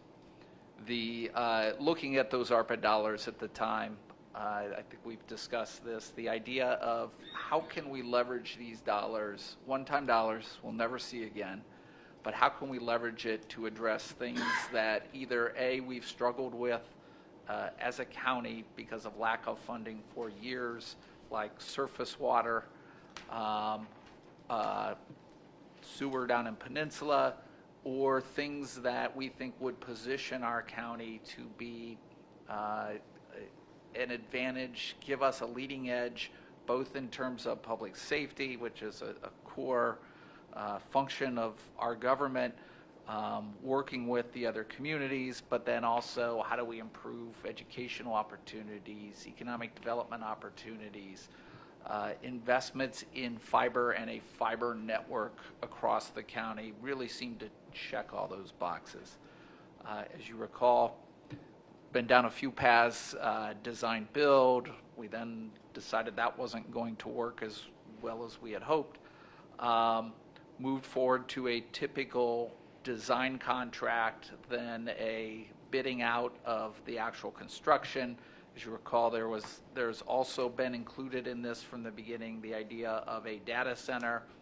That project has morphed as well along the way as we realized what we ideally envisioned building was far more expensive and really contained a lot more risk in terms of the annual cost of maintaining than any of us were willing or thought was reasonably prudent to spend money on.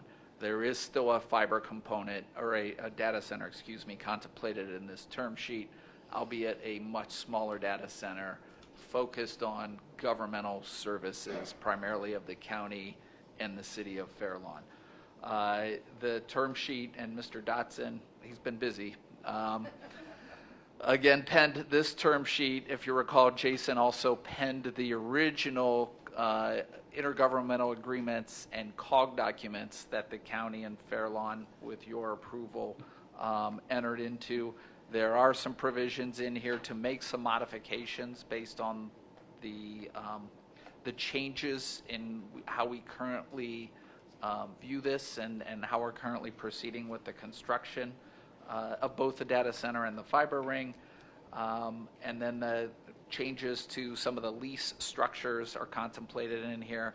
But the big piece that's maybe different from anything that we've discussed along the way is the introduction of the Development Finance Authority and their role as constructing and for some period of time owning this asset. This is really something that came out of conversations we were having with ISPs and what types of incentives and the whole economic development aspect of this, and how we might be able to leverage the DFA and their ability to do more with these assets, in addition to helping us construct them as we get this off the ground. I am going to ask, oh, there's Holly. I'm going to ask Holly first to come up. Holly's going to give some detail on next steps in terms of bidding and contract award after we hopefully get your approval to enter into this. Also with us, of course, is Jason, who was just up here a couple minutes ago. Ernie Staton from the city of Fair Lawn with us, kind of our IT guru on all this. We have Rachel Bridenstine from the Development Finance Authority here with us. And something that I don't know if I've had very many conversations yet, but Mr. Gerard Neugebauer, who I think you all know from his days as the mayor of the city of Greene. He's still a Greene city councilman, and he's an engineer by trade, and he is going to be serving as the owner's rep for the DFA. So he is an addition to our project team that really does bring a lot of expertise in anybody who's driven through Greene and seen all of the roundabouts understand Gerard's penchant for these public projects. And in many ways, this whole building of fiber is in many ways very similar to utilities, like roads and electric and all of those things that our constituents have come to depend on. And so with that, Holly, why don't you come on up and kind of walk through next steps after this as we look to roll out the construction phase of this project. For a second, I thought you were going to say Gerard was involved because roundabouts are circles and this is a circle. I thought that's where you were going with it for a minute. Yeah, I wasn't that clever. No. All right, so June 28th, we are having a meeting for the communities. That's this Friday. If any of you are interested in attending, I will send Mr. Potter all the information. We're going to bring all 31 communities to the Fair Lawn Community Center. We did this about 1.5 years, 2 years ago when we first started this, just to kind of let them know what we were doing. Now when we meet on Friday, they're going to see their final plans that will be placed out to bid. We're going to go over how communication is going to work with the communities, the county, and the DFA. All the updates, the most current information, the most up-to-date information we have as we go through this process will be found on Summit Connects. So Summit Connects is a live website now, lives on the county website. You can go click on it. It's got just some generic information, but as we move through this process, all of that information, what community we're going to be in now, where we're going to be in next, that will all live on Summit Connects. We're going to ask that all the communities point their residents back to Summit Connects so that there's one uniform message that we're giving to all of the residents. Because this is only connecting communities for a public safety point, we're not actually connecting residents at this point in time. The residents will have an email and a phone number that they can call, and we will actually put them into Unite Us. And we're going to have a spot in Unite Us specifically for broadband so that when we come into that community with an internet service provider, we can connect them with that internet service provider to offer services that they may utilize. If they call and say, what I really need is a device, we can connect them through Unite Us to Direction Home. So we want to get all this information to the public. Then July 1st is when we're going to send out the invitations to bid to 9 companies to construct the ring. So we've kind of pre-qualified 9 companies that we know can do this. And we will also be releasing the request for proposals for the CM and inspection services. And we have identified 9 companies to send that to as well. July 8th, there is a mandatory pre-bid meeting at Fair Lawn Council Chambers. And then August 6th is when all of the bids are due back for the construction of the ring. Between the 6th and the 7th, we will then send additional information to the construction management and inspection service companies that have been asked to turn in a proposal, letting them know what the schedules and fees are for the companies that turned in the bids to build the 135-mile ring. Then on August 9th, we're going to have presentations, technical presentations from the construction management inspection services. So that's one company that's going to win that. It's not 2 different companies. August 19th, we'll get final DFA approval and issue the notice to proceed, and construction of the ring will start no later than September 17th. So it's a very tight time frame. This is it has to happen by this date so that we can get going on building the ring so that we can be completed by the end of 26 to meet our ARPA deadline. I'm happy to answer any questions on the schedule or the community meeting. Chair, Holly, you mentioned a device that would be available eventually for folks to connect up with Direction Home. Is that like I've fallen and gotten up kind of a button, or? Well, they have those, but this is, I need a tablet so that I can do telehealth services, or I have a tablet but I don't have Wi-Fi. So for now they can get a MiFi device, but they still can get the help by fallen I can't get up buttons, but that's not part of this. Mm-hmm. Thank you, Mrs. Chairman. So this will be available for residential use also? Eventually, not now. Okay. Right. So business is first. This is just to connect all 31 communities at a public safety point. So it's really a public safety project right now.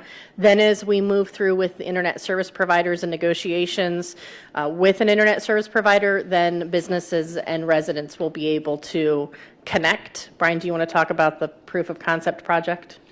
Yeah, we're continuing to have discussions, and we've had discussions with a lot of different entities over the last couple years about service to residents and businesses. I would tell you, as much as anything, the theme that has emerged from this, or the focus maybe is a better term, is looking at the idea of not just working with an ISP to sell internet. It's really about creating a countywide network and the benefits that come with having a network, many of which are benefits that can accrue to governments who provide service, like smart traffic signalization. Things like having fiber on streets and then having technology that utilizes that fiber to detect leaks in water lines or infiltration into our sewer lines. You've got this fiber and a network going down almost every street in the county. Suddenly you've really got something in that space. The discussions we are currently having are surround a pilot project, what Holly called a proof of concept project, to build a last mile network in an area that interconnects with our middle mile, and basically forming what I would call a public-private partnership in some form, most likely through contractual relationships. It's not going to be us that's selling internet to anybody. We still think this is an area that the private sector, when you look at something the size of the county, is better equipped to do. But at the same time, we do also have folks from Fair Lawn and their expertise who can certainly help us and these third-party private folks get this off the ground. And so that is the next phase of what we begin focusing on after but the core to all this is getting this ring built. And so that is one of the next things we turn our attention to after this. We still have the Copley Township build that you approved last year to build out into the low-income census blocks. We're looking at a couple other communities where maybe we could stand up LTE services using community development block grant funds, because we know it's going to take a while to get to some of those communities in the southern part, like Lake Moore, Springfield. So we are looking at other options to get individual service that don't have any right now. Well, thank you for being relentless and working on this infrastructure. Could you repeat the date we need to have it done by? Into 2026, it needs to be spent. Construction starts no later than September 17th Okay. of this year. Thank you. Holly, when is the meeting? June 28th? The time and the 10 location? o'clock. Okay, 10 o'clock. And the location again? It is Fair Lawn Community Center. Ernie, what's the address? 3300 Fairlawn Service Drive. Yeah, and then you're going to send us an email on it? I will send everything to Mark and he can get it out to all of you. Yes. Thank you. Mrs. Rogers? This is all ARPA money. Yes, ma'am. Yes, ma'am. Yeah, so this term sheet contemplates a $35.5 million grant to the DFA, along with granting almost $10 million in equipment, conduit, fiber, all of which is, well, not all of which, most of which is housed out at Fairlawn. That it has all been tagged. There's an inventory listing, and as these things are deployed in the field, all of those assets will not only be continue to be tagged, but will be marked for GIS location. So every penny that's spent will be able to go point, like right there in the ground is where that particular piece is. No, the grant itself right now is 35.5, which is the cash to pay for the construction. The 10 million is what has already been spent that you've already approved on all of the equipment, fiber, conduit for the project. Yes, ma'am. Mr. Ford? So can you just give me some examples of when you say this is for public safety? Is this like if a community wanted to put up cameras or something like that? Is that what this is for? Or are we connecting dispatch centers or things like that together? What this initial phase is doing is interconnecting, and we've picked a location in each community, what the communities actually have. We started on the premise of we go to every city, village, and township hall to connect. Now some of the communities have, I think, selected service centers and some other locations in their community. Some communities already have fiber assets or would like to deploy fiber assets off of those. One of the provisions, which is new as we've worked through all of this, those assets I talked about earlier, like the assets that were deployed, what is it, 13 or 17 miles for the criminal justice, 17 miles. The fiber that we've been working with the city and the university on for the camera project over in south of Exchange, those assets are going to be essentially put into the pot leased to the Council of Governments, who then will be the entity that that ends up with contractual relationships with third-party providers to build out this interconnected last mile network. Those assets would be available along with future, and this is going to be part of what we negotiate, the future assets for things like cameras. But the core of this, and I go back to our dispatch center and our emergency radio system that covers the entire county. Getting all of the communities connected is the first place we have to start. And definitely public safety is a central focus of all of this. And then, so for the last mile piece of this, do we have prospective private partners already in discussions or at the table? We do. There's still a lot of work to be done. And what we're looking for is also the private capital that comes with it to build all of that. And so, sorry, Councilman.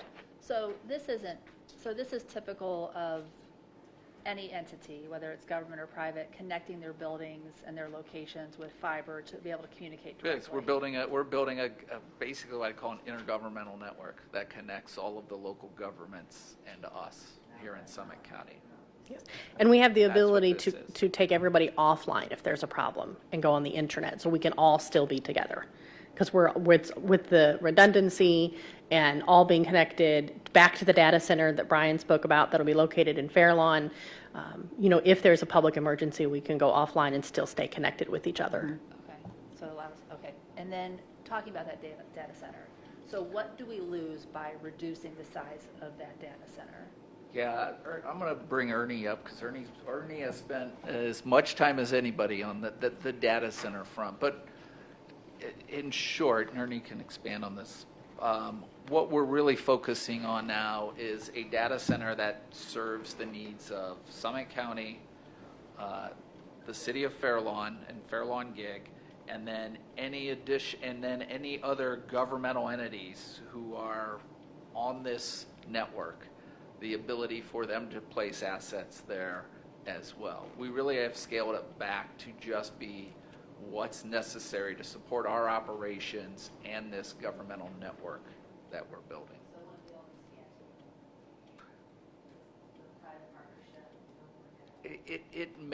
There may be space there, but I don't think in the end it's probably large enough for that private. And again, we've had discussions. There's not been any real great planning, but that private partner has an interest in potentially building commercial data centers. But that, again, that's private sector. That's, if they want to serve commercial customers outside of the government, that's something for them to focus on.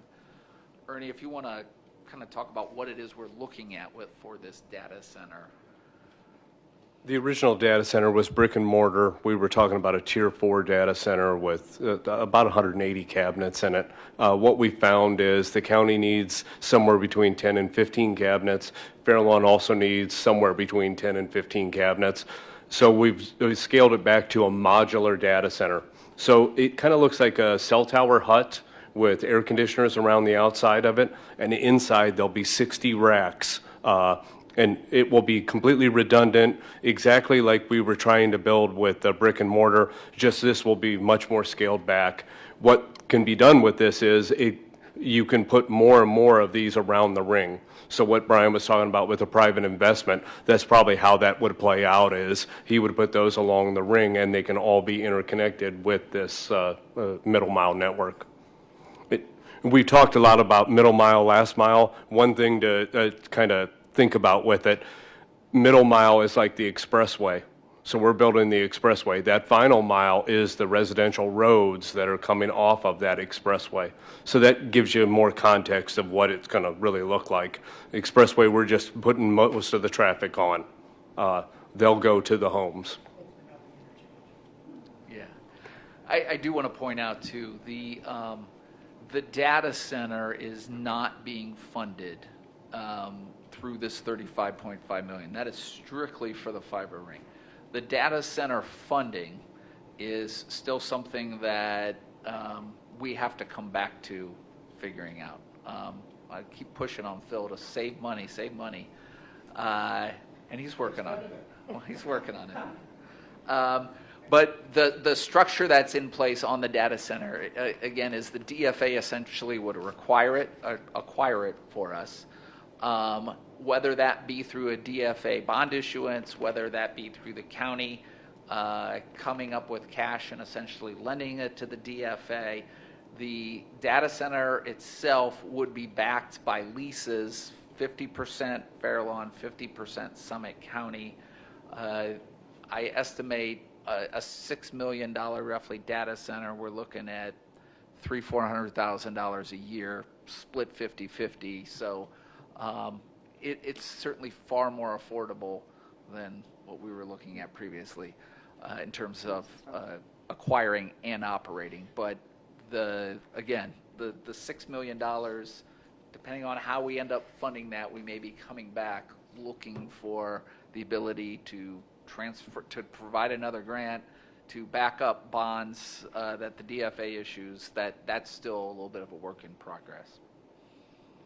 Oh, I was going to.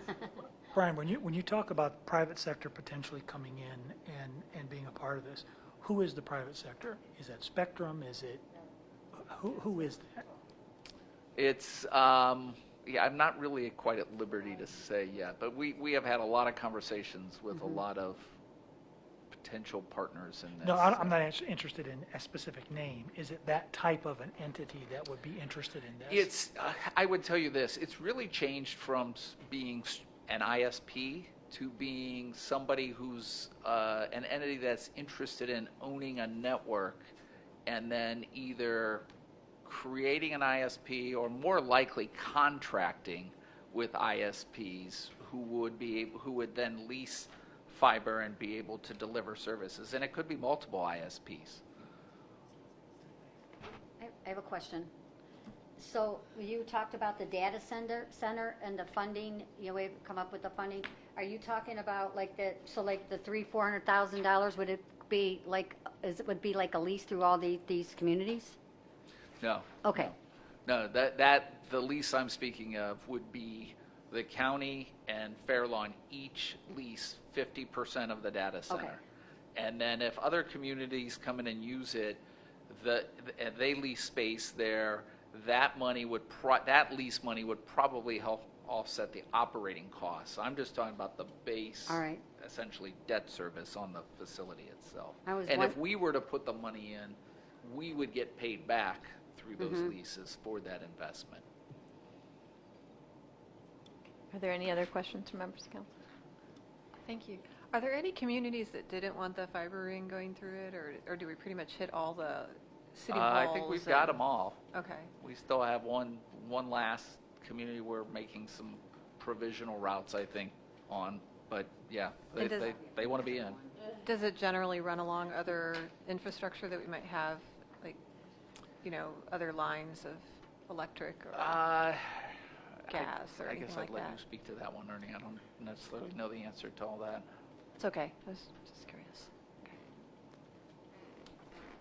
Mr. Schmidt? Is Mike still involved in the project? He is. MCM is still working. Now, MCM's role in this is winding down. Is once we get out to bid and start constructing, I think they're probably more on just as-needed advisory basis as we go forward.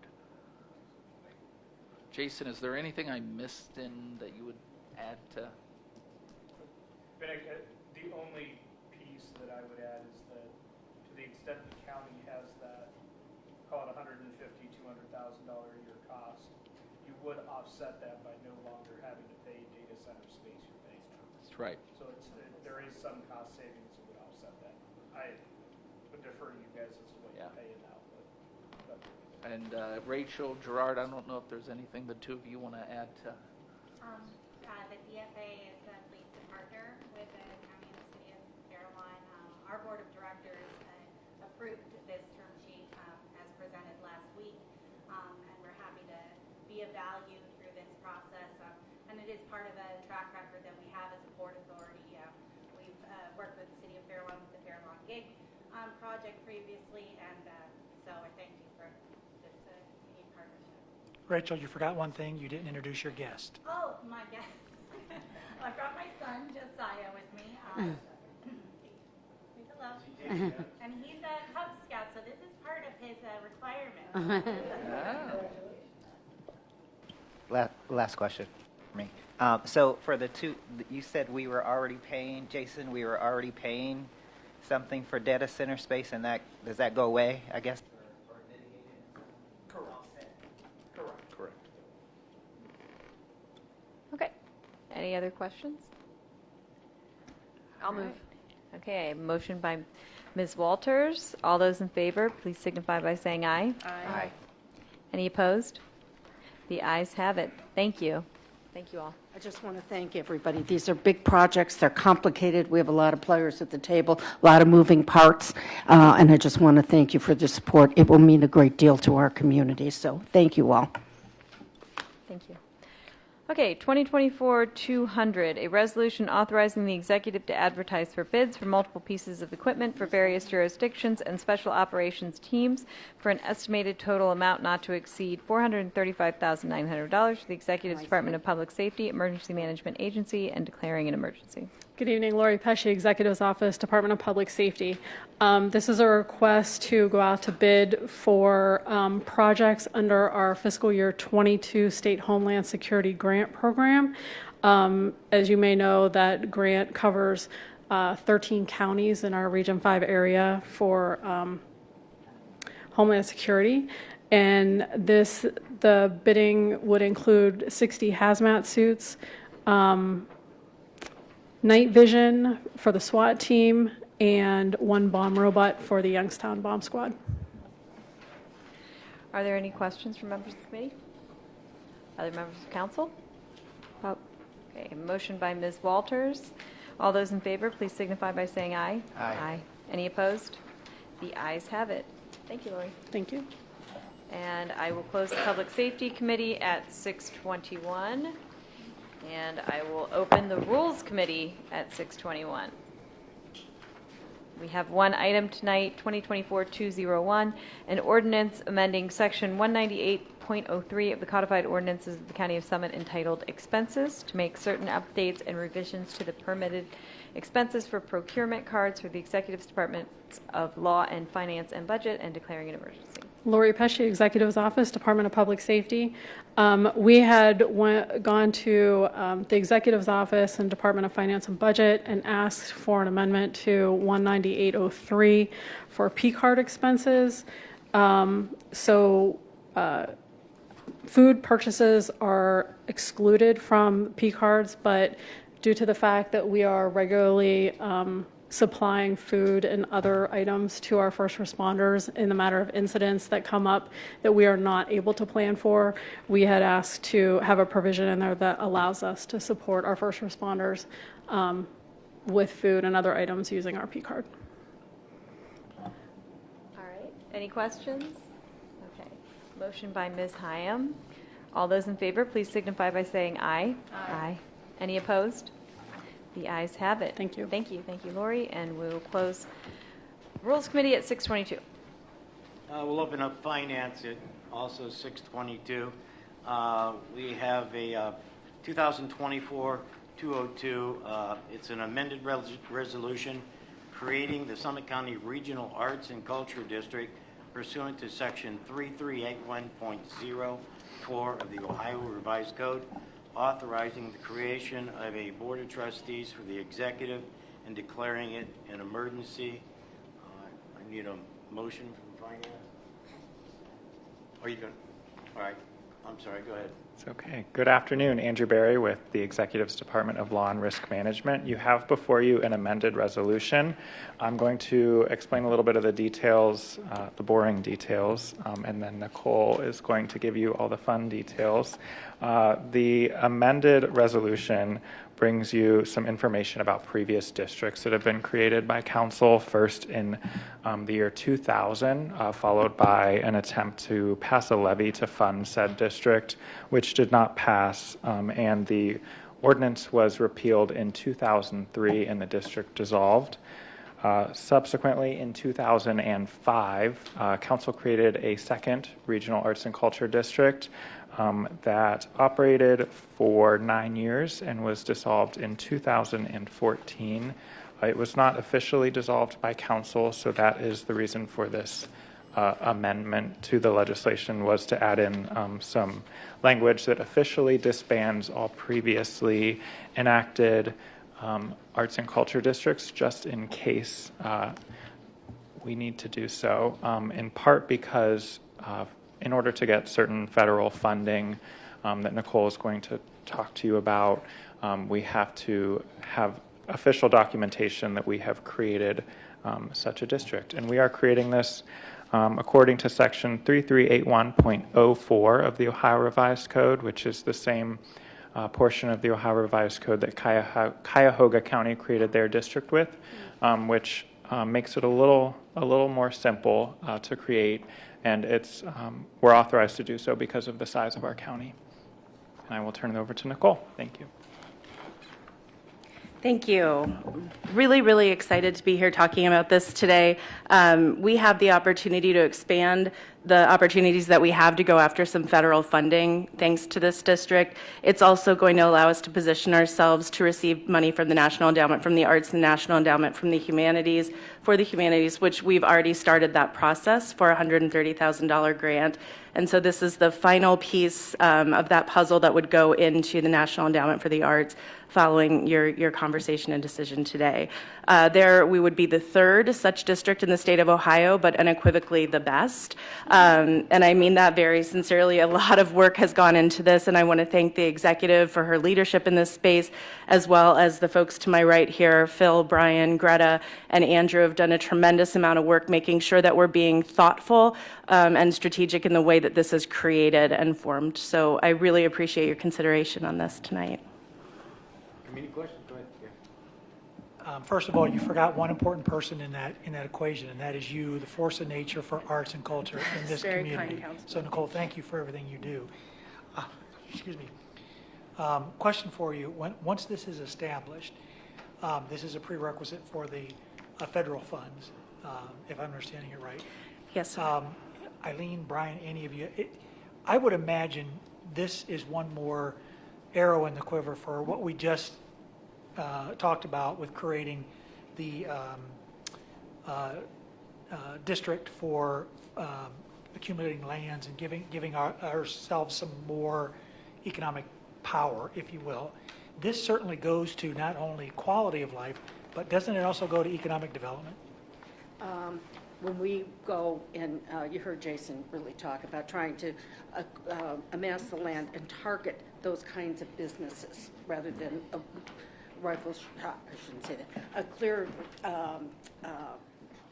target of what we need to do to bring in businesses and what we can provide the best for them for, instead of trying to chase things we can't get and we can't compete on. But we also know that the quality of life is a critical component of attracting. After they ask how much money we're going to give them, is the land available, all those kinds of things, then it's a quality of life issue. Where am I going to get the talent from? Is this a good place to live? Do I have the ability to go buy some pictures, hear a concert? What is it that makes the rest of the community, once you get the basic things in place, vital? And the arts are a critical portion, a critical piece of that.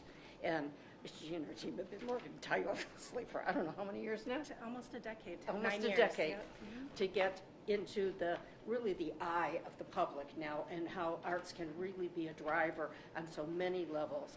It brings in not only economic development, but quality of life as well. And hopefully some very talented artists that we can get from other places to come in, so that there's another market niche in terms of bringing in talent for us.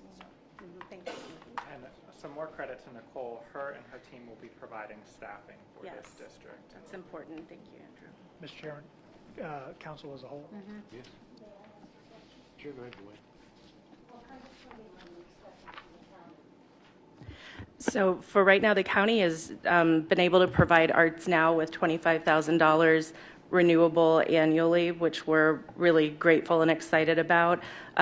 Inaugural funding, we're really going, right now, what we're putting before you tonight is really focused on the National Endowment for the Arts. We have a grant before them right now, and we would need this as that final piece. We have to show a pre-existing relationship with the county, which we've had for many years, but this will really formalize that for us.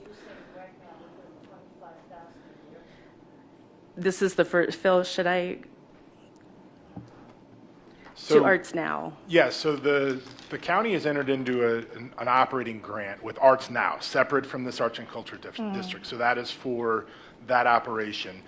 To Nicole's point, this creation isn't about coming right away to seek county investment in that.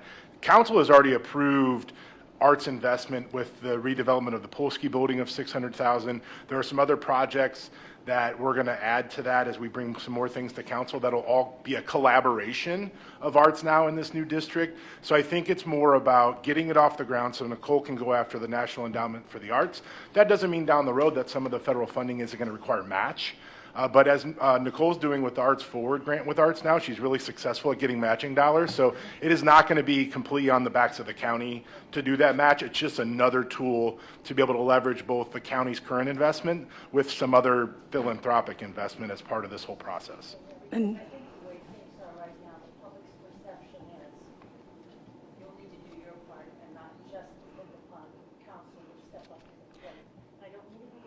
No, that's not negative. That's, and I think that's something that we're really proud of, is that over the past 2 years, we've raised $1 million for arts and culture in Summit County that have been distributed. And I think $5,000 of that came from the county. The rest was public and private investment from across the county and the residents. And we're really seeing a resurgence of people who are saying, you know, in a time when you can live anywhere and work anywhere, what is it about my place that is going to make me want to call this place home? And the arts are a key part of that. So I can tell you, Councilwoman, we've been working really hard to ensure that our hand is outstretched as part of the solution for Summit County, and that we're integrated throughout the community, but have been doing, the community has really shown up for us with Arts Forward, and we're really excited. And we have 1 million more to go, so don't count us out yet. We're going to get $2 million out into this county in 4 years, over the course of 4 years. I would add too, even prior to the discussion of creating this district, we've been discussing with Nicole, as we look at, in particular here in Akron, downtown development, using Arts Now as essentially a way to, if we're going to put money into development, and what I mean revitalization and economic development, her organization is a great place to essentially filter that money through, so there's a certain bend to what we're trying to do. And in the process, if we can do that in a way that helps her leverage getting other dollars to come into the community, that's a win-win. So to your point, Mr. Wilhite, the idea of leveraging this as another, arrow in the quiver, or however you say that, that is definitely something we've eyed strategically throughout this. Okay, and Mr. Wilhite. Mr. Chair, excuse me, I think we still need a motion to amend first. Yeah. All right, Mr. Wilhite moves on the amended resolution 2024-202. All in favor? Aye. Opposed? And the motion carries. Thank you. The next item is, Chair, I'm sorry. Yeah. read it in again. Just a motion to approve the amended. All right. Mr. Wilhite, you want to move on approval? Mr. Wilhite moves on approval of 204-202. All in favor? Aye. Aye. Opposed? Motion carries.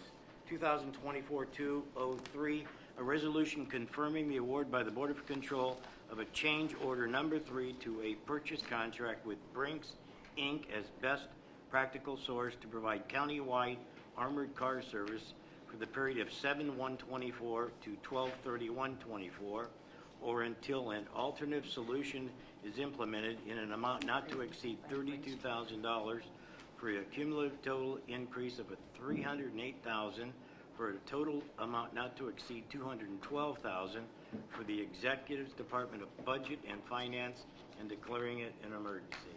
Thank you, Mr. Chairman. Phil Montgomery from Executive Shapiro's Department of Finance and Budget. I told you guys I'd be back with another piece on this, and here I am. So the last piece council approved for Brinks got us through the end of this month. We were able to look at where we think we're going to end the year.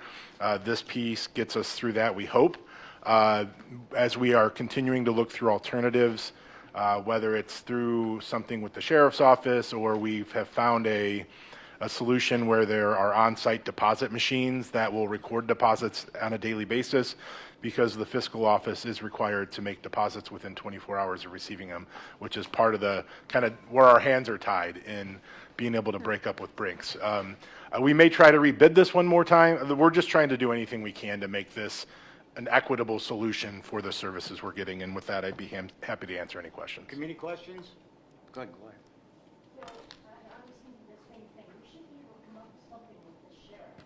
We're working through. We had discussions with her initially, but that was when they were really short-staffed. They were almost 60 deputies down. But now that they're getting these classes, we're hoping to re-engage in that conversation. Don't know if it'll work. Don't know if it'll be economical. I mean, it is expensive to put sheriff deputies on special duty. So we're just trying to look and see. It is an option that we are pursuing, but we're trying to just make sure we look down all the avenues.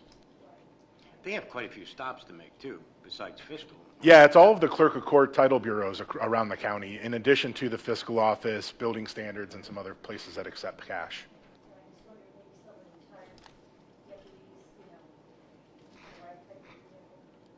Yep, we're looking into it. Any other questions, committee or council? I need a motion, please.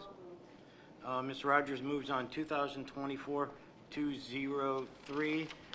All in favor? Aye. Opposed? Motion carries. 2024-204, a resolution authorizing the executive to execute, subject to the approval of the Board of Control and the Information Technology Board, a purchase contract with AT&T Mobility National Accounts LLC at state term pricing for wireless voice, texting, and data service plans for a 36-month term from 8/1/24 through 7/31/27 in an amount not to exceed $750,000 for the executive and declaring an emergency. Thank you. I am Dennis Babb. I am the Assistant CIO for the Office of Information Technology. This is essentially our AT&T FirstNet pricing plan that we've had in place since 2022. None of the pricing has gone up, and we're just looking to get payment so that we can pay our bills for the next few years. And I'm happy to answer any questions. Any committee questions? Council questions?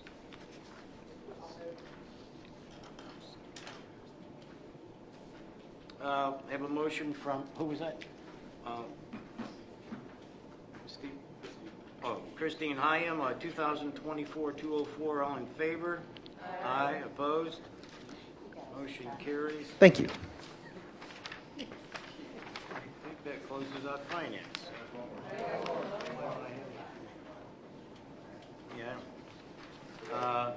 204-205, 2024-205, a resolution confirming the award by the Board of Control, subject to the approval of Information Technology Board, of a professional service contract with Cronus, Inc. as sole source for UKG Pro timekeeping hourly and UKG Pro absence for a 3-year term in an amount not to exceed $565,484.08 for the Office of Information Technology and declaring it an emergency. Hi, Stephen Byrne, Office of Information Technology. So just what the description is, this is software for the fiscal office that helps to track county time, helps with the payroll process. The contract is about 4% increase over our previous years, which actually is pretty good. We usually see software much higher than that. No questions? Okay. Go ahead. What happened to Munis? So I can tell you, in general, I can tell you that was not as much of an improvement as what we were seeing on the Chrono side. I don't have exact details. I'd let others speak on that a little bit more than what I know. Let me hop in on that one. So, Phil, if you would, please. Yep. Just so everybody knows what I'm talking about. Munis was the previous timekeeping software that you used, that we used, the county used for years and years, right? No, Chronos is. What did I say? Munis. Munis, yes, Chronos. Then we went to Munis. So And then, now we're going back to Chronos, because Munis didn't work. Is that, am I understanding that correctly? Not Munis technically, a bolt on the Munis. So Munis is our financial and HR overall system. And that has not changed, that isn't going to change. We just got through all of that implementation. But as a part of the payroll piece, Munis itself does not have a timekeeping component to it. And the software we bought called ExecuTime, that was a partner with Munis, we did implement, and it was a humongous step backwards. And so just that one piece of it. And so what we've made the decision to scrap that part of the project. We are getting, I think, almost $300,000 in money back from Munis. Yes. Yeah, we were able to pull the plug at the right time. They're pulling it out of our maintenance agreement, and we are not going to spend implementation dollars on the second piece of that. So we're going to get us $300,000 savings on that.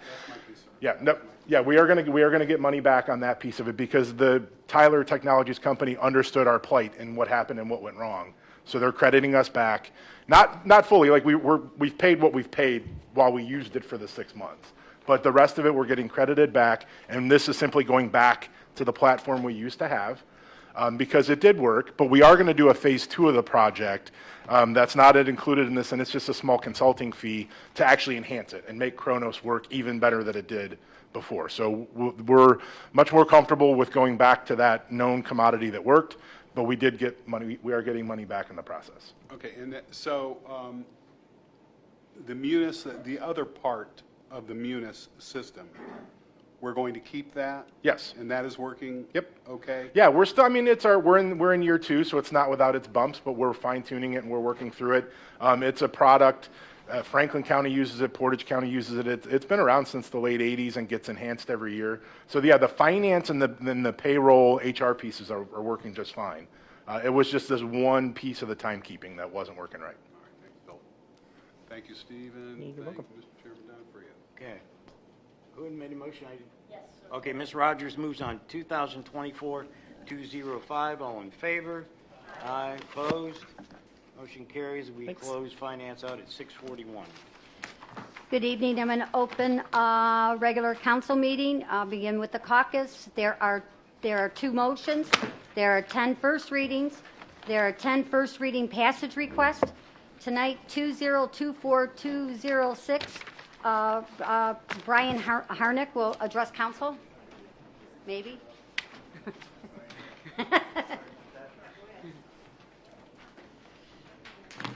Good evening, everybody. There are 2 engineer collective bargaining agreements before you tonight. The first one is the clerical and technical group. That's the smaller of the 2 groups there at the engineer's office. There's about 13 employees. Again, with both of these, really, we're just following the formula that we followed all year and beginning in last year. 2024, they'll be getting 3.5% increases, which actually non-bargaining received. Next year, 3.0, and then in 2026, 2.5% increases. And I'll take any questions. Are there any questions? Thank you, Mr. Harnick. Next is 2024-207. Brian Harnick again will address council. Thank you. This is the service and maintenance unit, a much larger unit, 60-ish employees. A lot of road crew folks on this one. Again, following the same formula with the COLA increases, 3.5 this year, 3.0 in 2025, and 2.5 in 2026. Take any questions? Any questions? Thank you. Thank you. Next is 2024-208. Mark Potter will address council. Council, this is in reference to the public hearing we had tonight, the second one from on the Y Road. We're probably never going to encounter a ditch petition with less drama than this particular one, so we have.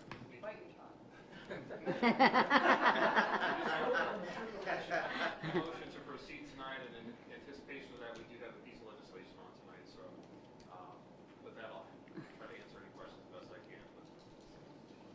Any questions? Thank you. Next, we have 2024-209. Heidi Swindell to address council. Mark, that's just what happened when the Surface Water Management District pays the assessments. Everybody loves it. That's why it's such a great program.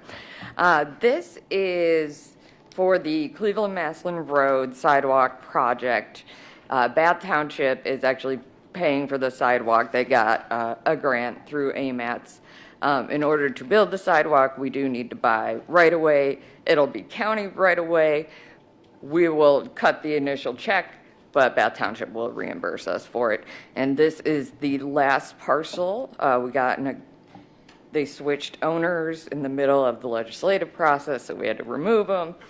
And we put them back in, and then we got an agreement, so we had to take it out of appropriations. It's been a wild ride, but they have agreed to the 2,600, and I'm happy to answer any questions. Mr. Ford? Heidi, can you remind me where the sidewalk is going to be? Yeah, it's going to be, you know where Springside Drive, Cleveland, Maslin, and 18 make a triangle, kind they are doing a sidewalk on Springside Drive. We already did the one on State Route 18, and this one is going to be Cleveland, Maslin portion of that triangle. So hopefully it'll all be complete. Yep. Thank you, Heidi. Thanks. Next is 2024210. Lori Pesci is here to address council. Good evening, Lori Pesci, Executive's Office, Department of Public Safety. This is our annual maintenance agreement with Tyler Technologies for our computer-aided dispatch system and the records management system. And it's paid for all through the user fees, all the different communities that use that system. Okay. Any questions? Thank you. And then next is 2024211. Again, Lori Pesci is here to address council. And this is another annual maintenance fee for Beaton Court. They are actually providing maintenance services for our virtual court project. And if anybody is interested in seeing it work, because it is operational, please let me know. Okay. Any questions? Thank you, Lori. Thank you. Next is 2024212. David Horner is here to address council.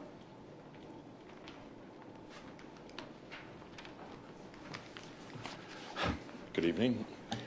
These are, the first is our annual delinquent care and custody grant contracts. Usually come through every year with these. These are the same providers that we've had for the past number of years. They provide for out-of-home placements, mentoring programs, provides legal assistance for our Crossroads program, electronic monitoring, and some mentoring services. These are all the providers are approved by the Ohio Department of Youth Services. Is there any questions? Thank you. Next is 2024213. David Horner again. David Horner, Summit County Juvenile Court. This is the food service contract with, for juvenile court with Aramark. In 2020, we came in with a one-year agreement with 4 annual renewals. This is the 4th and final renewal for the food service at the detention facility. Within the next year, we will be going out for bids on a new contract. Okay, thank you. We are reimbursed significantly through the federal school lunch program for the amount. I mean, the meals at juvenile court have to meet the federal school lunch parameters and nutrition guidelines. That's interesting. I didn't know that. Thank you. Any questions? Next is 2024214. And this is our annual behavioral health and juvenile justice grant. These provide higher end services for approximately 40 youth and their families, more on the deep end side. And the main purpose of this is to keep our commitments to the Ohio Department of Youth Services lower by providing local services. Any questions? Thank you, Mr. Horner. Okay, thank you. Next is 2024215. Phil Montgomery to address council. Thank you, Madam President. Phil Montgomery from Executive Shapiro's Department of Finance and Budget. We have before council this cycle's appropriation legislation. I'm actually shocked with the last meeting that there's only a couple items on here, but we'll keep it short and sweet today. The first item is I've been mentioning to council transfer of funds from life to date funds to annual funds. This is just another one of those to appropriate the funds to transfer the actual cash from the emergency management agency's life to date fund over to the annual fund. The next one is another one I mentioned to council last week for the ADM transfer of capital cash. Last week, council approved appropriating the transfer of the cash. This is appropriating the expenditure of the cash for those 2 capital projects. On to the next page. The next 3 items are the HWAP and home grants that Holly discussed earlier in the committee meeting with council. So these are this year's new grant appropriations. And then the last item is just a small adjustment for the Common Police Court. And with that, I'd be happy to answer any questions. Are there any questions? No? Thank you. Are the committee chairs okay with the request? Yes. Thank you. There are no late filings, routine legislation found on pages 5 through 9. There are no second readings. There are no third readings. Please rise for the Pledge of Allegiance, led by Councilman John Donofrio, and a moment of silence, please.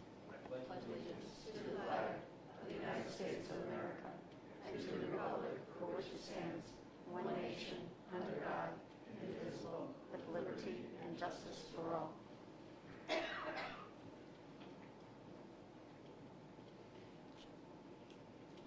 Thank you. Roll call? Mr. Smith? Here. Ms. Hyam? Here. Mr. Donofrio? Here. Mr. DeVitas? Ms. Dickinson? Here. Mr. Ford? Here. Mr. Wilhite? Here. Ms. Darrow? Here. Ms. Rogers? Here. Ms. McKinney? Here. Ms. Walters? Here. I'll move on the minutes, Madam President. I have a motion to approve the June 17, 2024 minutes. All in favor? Aye. Any opposed? Motion carries. M054, 2024, a motion of council approving a travel expenditure for council member Gloria Rogers in the amount of $167.50 for her attendance at the Ohio Jail Advisory Board meeting on July 12, 2024, from 10 a.m. until 12 p.m. at the State Library of Ohio, 274 East First Avenue, number 100, Columbus, Ohio, 43201. So moved, Madam President. I have a motion on M0542024. All in favor? Aye. Any opposed? Motion carries. M055, 2024, a motion of council approving a travel expenditure for council member Rita Darrow in the approximate amount of $743.46 for her scheduled attendance at the County Commissioners of Ohio Summer Symposium, August 21, 2024 through August 23, 2024, meeting at the Hocking Hills Lodge and Conference Center, 220 Ohio 664 in Logan, Ohio. So moved. I have a motion on M0552024. All in favor? Aye. Any opposed?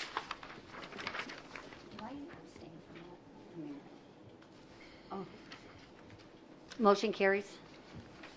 2024-206, a resolution authorizing the executive to execute a collective bargaining agreement between the County of Summit Engineer and Local 1032 of the American Federation of State, County, and Municipal Employees, AFL-CIO Clerical and Technical Unit for the period 4/124 through 3/31/27 for the executive and the engineer emergency. Madam President, I move to suspend the rules and adopt 2024-206. I have a motion on 2024-206 to suspend, on the suspension. All in favor? Aye. Any opposed? And on the adoption, all in favor? Aye. I think I did that one. 2024-207, a resolution authorizing the executive to execute a collective bargaining agreement between the County of Summit, Engineer, and Local 1032 of the American Federation of State, County, and Municipal Employees, AFL-CIO Service and Maintenance Unit for the period 4/124 through 3/31/27 for the executive and the engineer emergency. Madam President, I move to suspend the rules and adopt 2024-207. I have a motion to suspend the rules and adopt 2024-207 on the suspension. All in favor? Aye. Any opposed? And on the adoption, all in favor? Aye. Any opposed? Motion carries. 2024-208, a resolution approving the proposed public improvement known as the Y Road Flood Mitigation and Improvements Project, Phase 2, located in Bath Township in Council District 5 pursuant to Section 6131.21 of the Ohio Revised Code and approving the engineer's schedule of compensation as amended to be paid for easements pursuant to Section 6131.19 of the Ohio Revised Code and waiving assessments pursuant to Section 6131.22 of the Ohio Revised Code for council emergency. Madam President, I move to suspend the rules and adopt 2024-208. I have a motion to suspend the rules and adopt 2024-208 on the suspension. All in favor? Aye. Any opposed? And on the adoption, all in favor? Aye. Any opposed? Motion carries.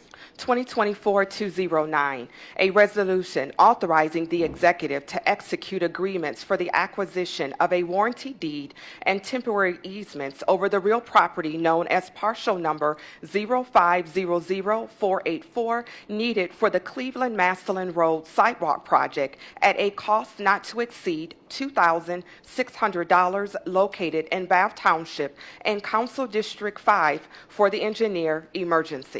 Madam President, I move to suspend the rules and adopt 2024-209. I have a motion to suspend the rules and adopt 2024-209 on the suspension. All in favor? Aye. Any opposed? And on the adoption, all in favor? Aye. Any opposed? Motion carries. 2024-210, a resolution confirming the award by the Board of Control of a purchase contract with Tyler Technologies Incorporated as a best practical source to provide annual maintenance services for the countywide computer-aided dispatch and records management systems for the period 7/1/24 through 6/30/25, and in an amount not to exceed $485,311.38 for the Executive's Department of Public Safety emergency. Madam President, I move to suspend the rules and adopt 2024-210. I have a motion to suspend the rules and adopt 2024-210 on the suspension. All in favor? Aye. Any opposed? And on the adoption, all in favor? Aye. Any opposed? Motion carries. 2024-211, a resolution authorizing the executive to execute subject to the approval of the Board of Control and the Information Technology Board, a purchase contract with 460 Tech Limited Liability Company doing business as Be in Court as a best practical source to provide annual maintenance with on-site support for the Criminal Justice Virtual Courtroom Project for the term of 7/1/24 through 6/30/25 for a total cost not to exceed $322,492 for the Executive's Department of Public Safety emergency. Madam President, I move to suspend the rules and adopt 2024-211. I have a motion to suspend the rules and adopt 2024-211 on the suspension. All in favor? Aye. Any opposed? And on the adoption, all in favor? Aye. Any opposed? Motion carries. 2024-212, a resolution confirming the award by the Board of Control of a professional service contracts with various providers of delinquent care and custody grant services for the period 7/1/24 through 6/30/25 and a total amount not to exceed $886,084 for the Court of Common Pleas Juvenile Division emergency. Madam President, I move to suspend the rules and adopt 2024-212. I have a motion to suspend the rules and adopt 2024-212 on the suspension. All in favor? Aye. Any opposed? And on the adoption, all in favor? Aye. Any opposed? Motion carries. 2024-213, a resolution confirming the award by the Board of Control of a renewal, fourth and final, of a purchase contract with Aramark Correctional Services Limited Liability Company for Detention Center Youth Food Services for a one-year term from 7/1/24 through 6/30/25 for a total amount not to exceed $300,000 for the Court of Common Pleas Juvenile Division emergency.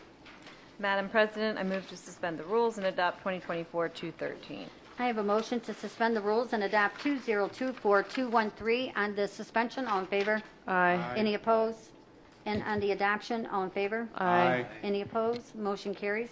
2024-214, a resolution confirming the award by the Board of Control of a professional service contracts with various providers for behavioral health and juvenile justice services for the period 7/1/24 through 6/30/25 and a total amount not to exceed $284,082.24 for the Court of Common Pleas Juvenile Division emergency.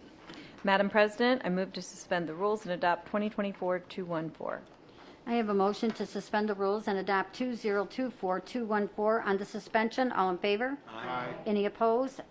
And on the adoption, all in favor? Aye. Any opposed? Motion carries. 2024-215, a resolution appropriating funds in order to meet projected expenditures for the balance of 2024 as set forth in Exhibit A for the Executive's Department of Finance and Budget Emergency. Madam President, I move to suspend the rules and adopt 2024-215. I have a motion to suspend the rules and adopt 2024-215. And on the suspension, all in favor? Aye. Any opposed? And on the adoption, all in favor? Aye. Any opposed? Motion carries. Madam President, I move to suspend the rules and adopt the routine legislation found on pages 5 through 9. I have a motion to suspend the rules and adopt the routine legislations found on pages 5 through 9. On the suspension, all in favor? Aye. Any opposed? And on the adoption, all in favor? Aye. Any opposed? Motion carries. And I believe that's it. Everybody have a nice summer. Hey, happy July 4th, everyone.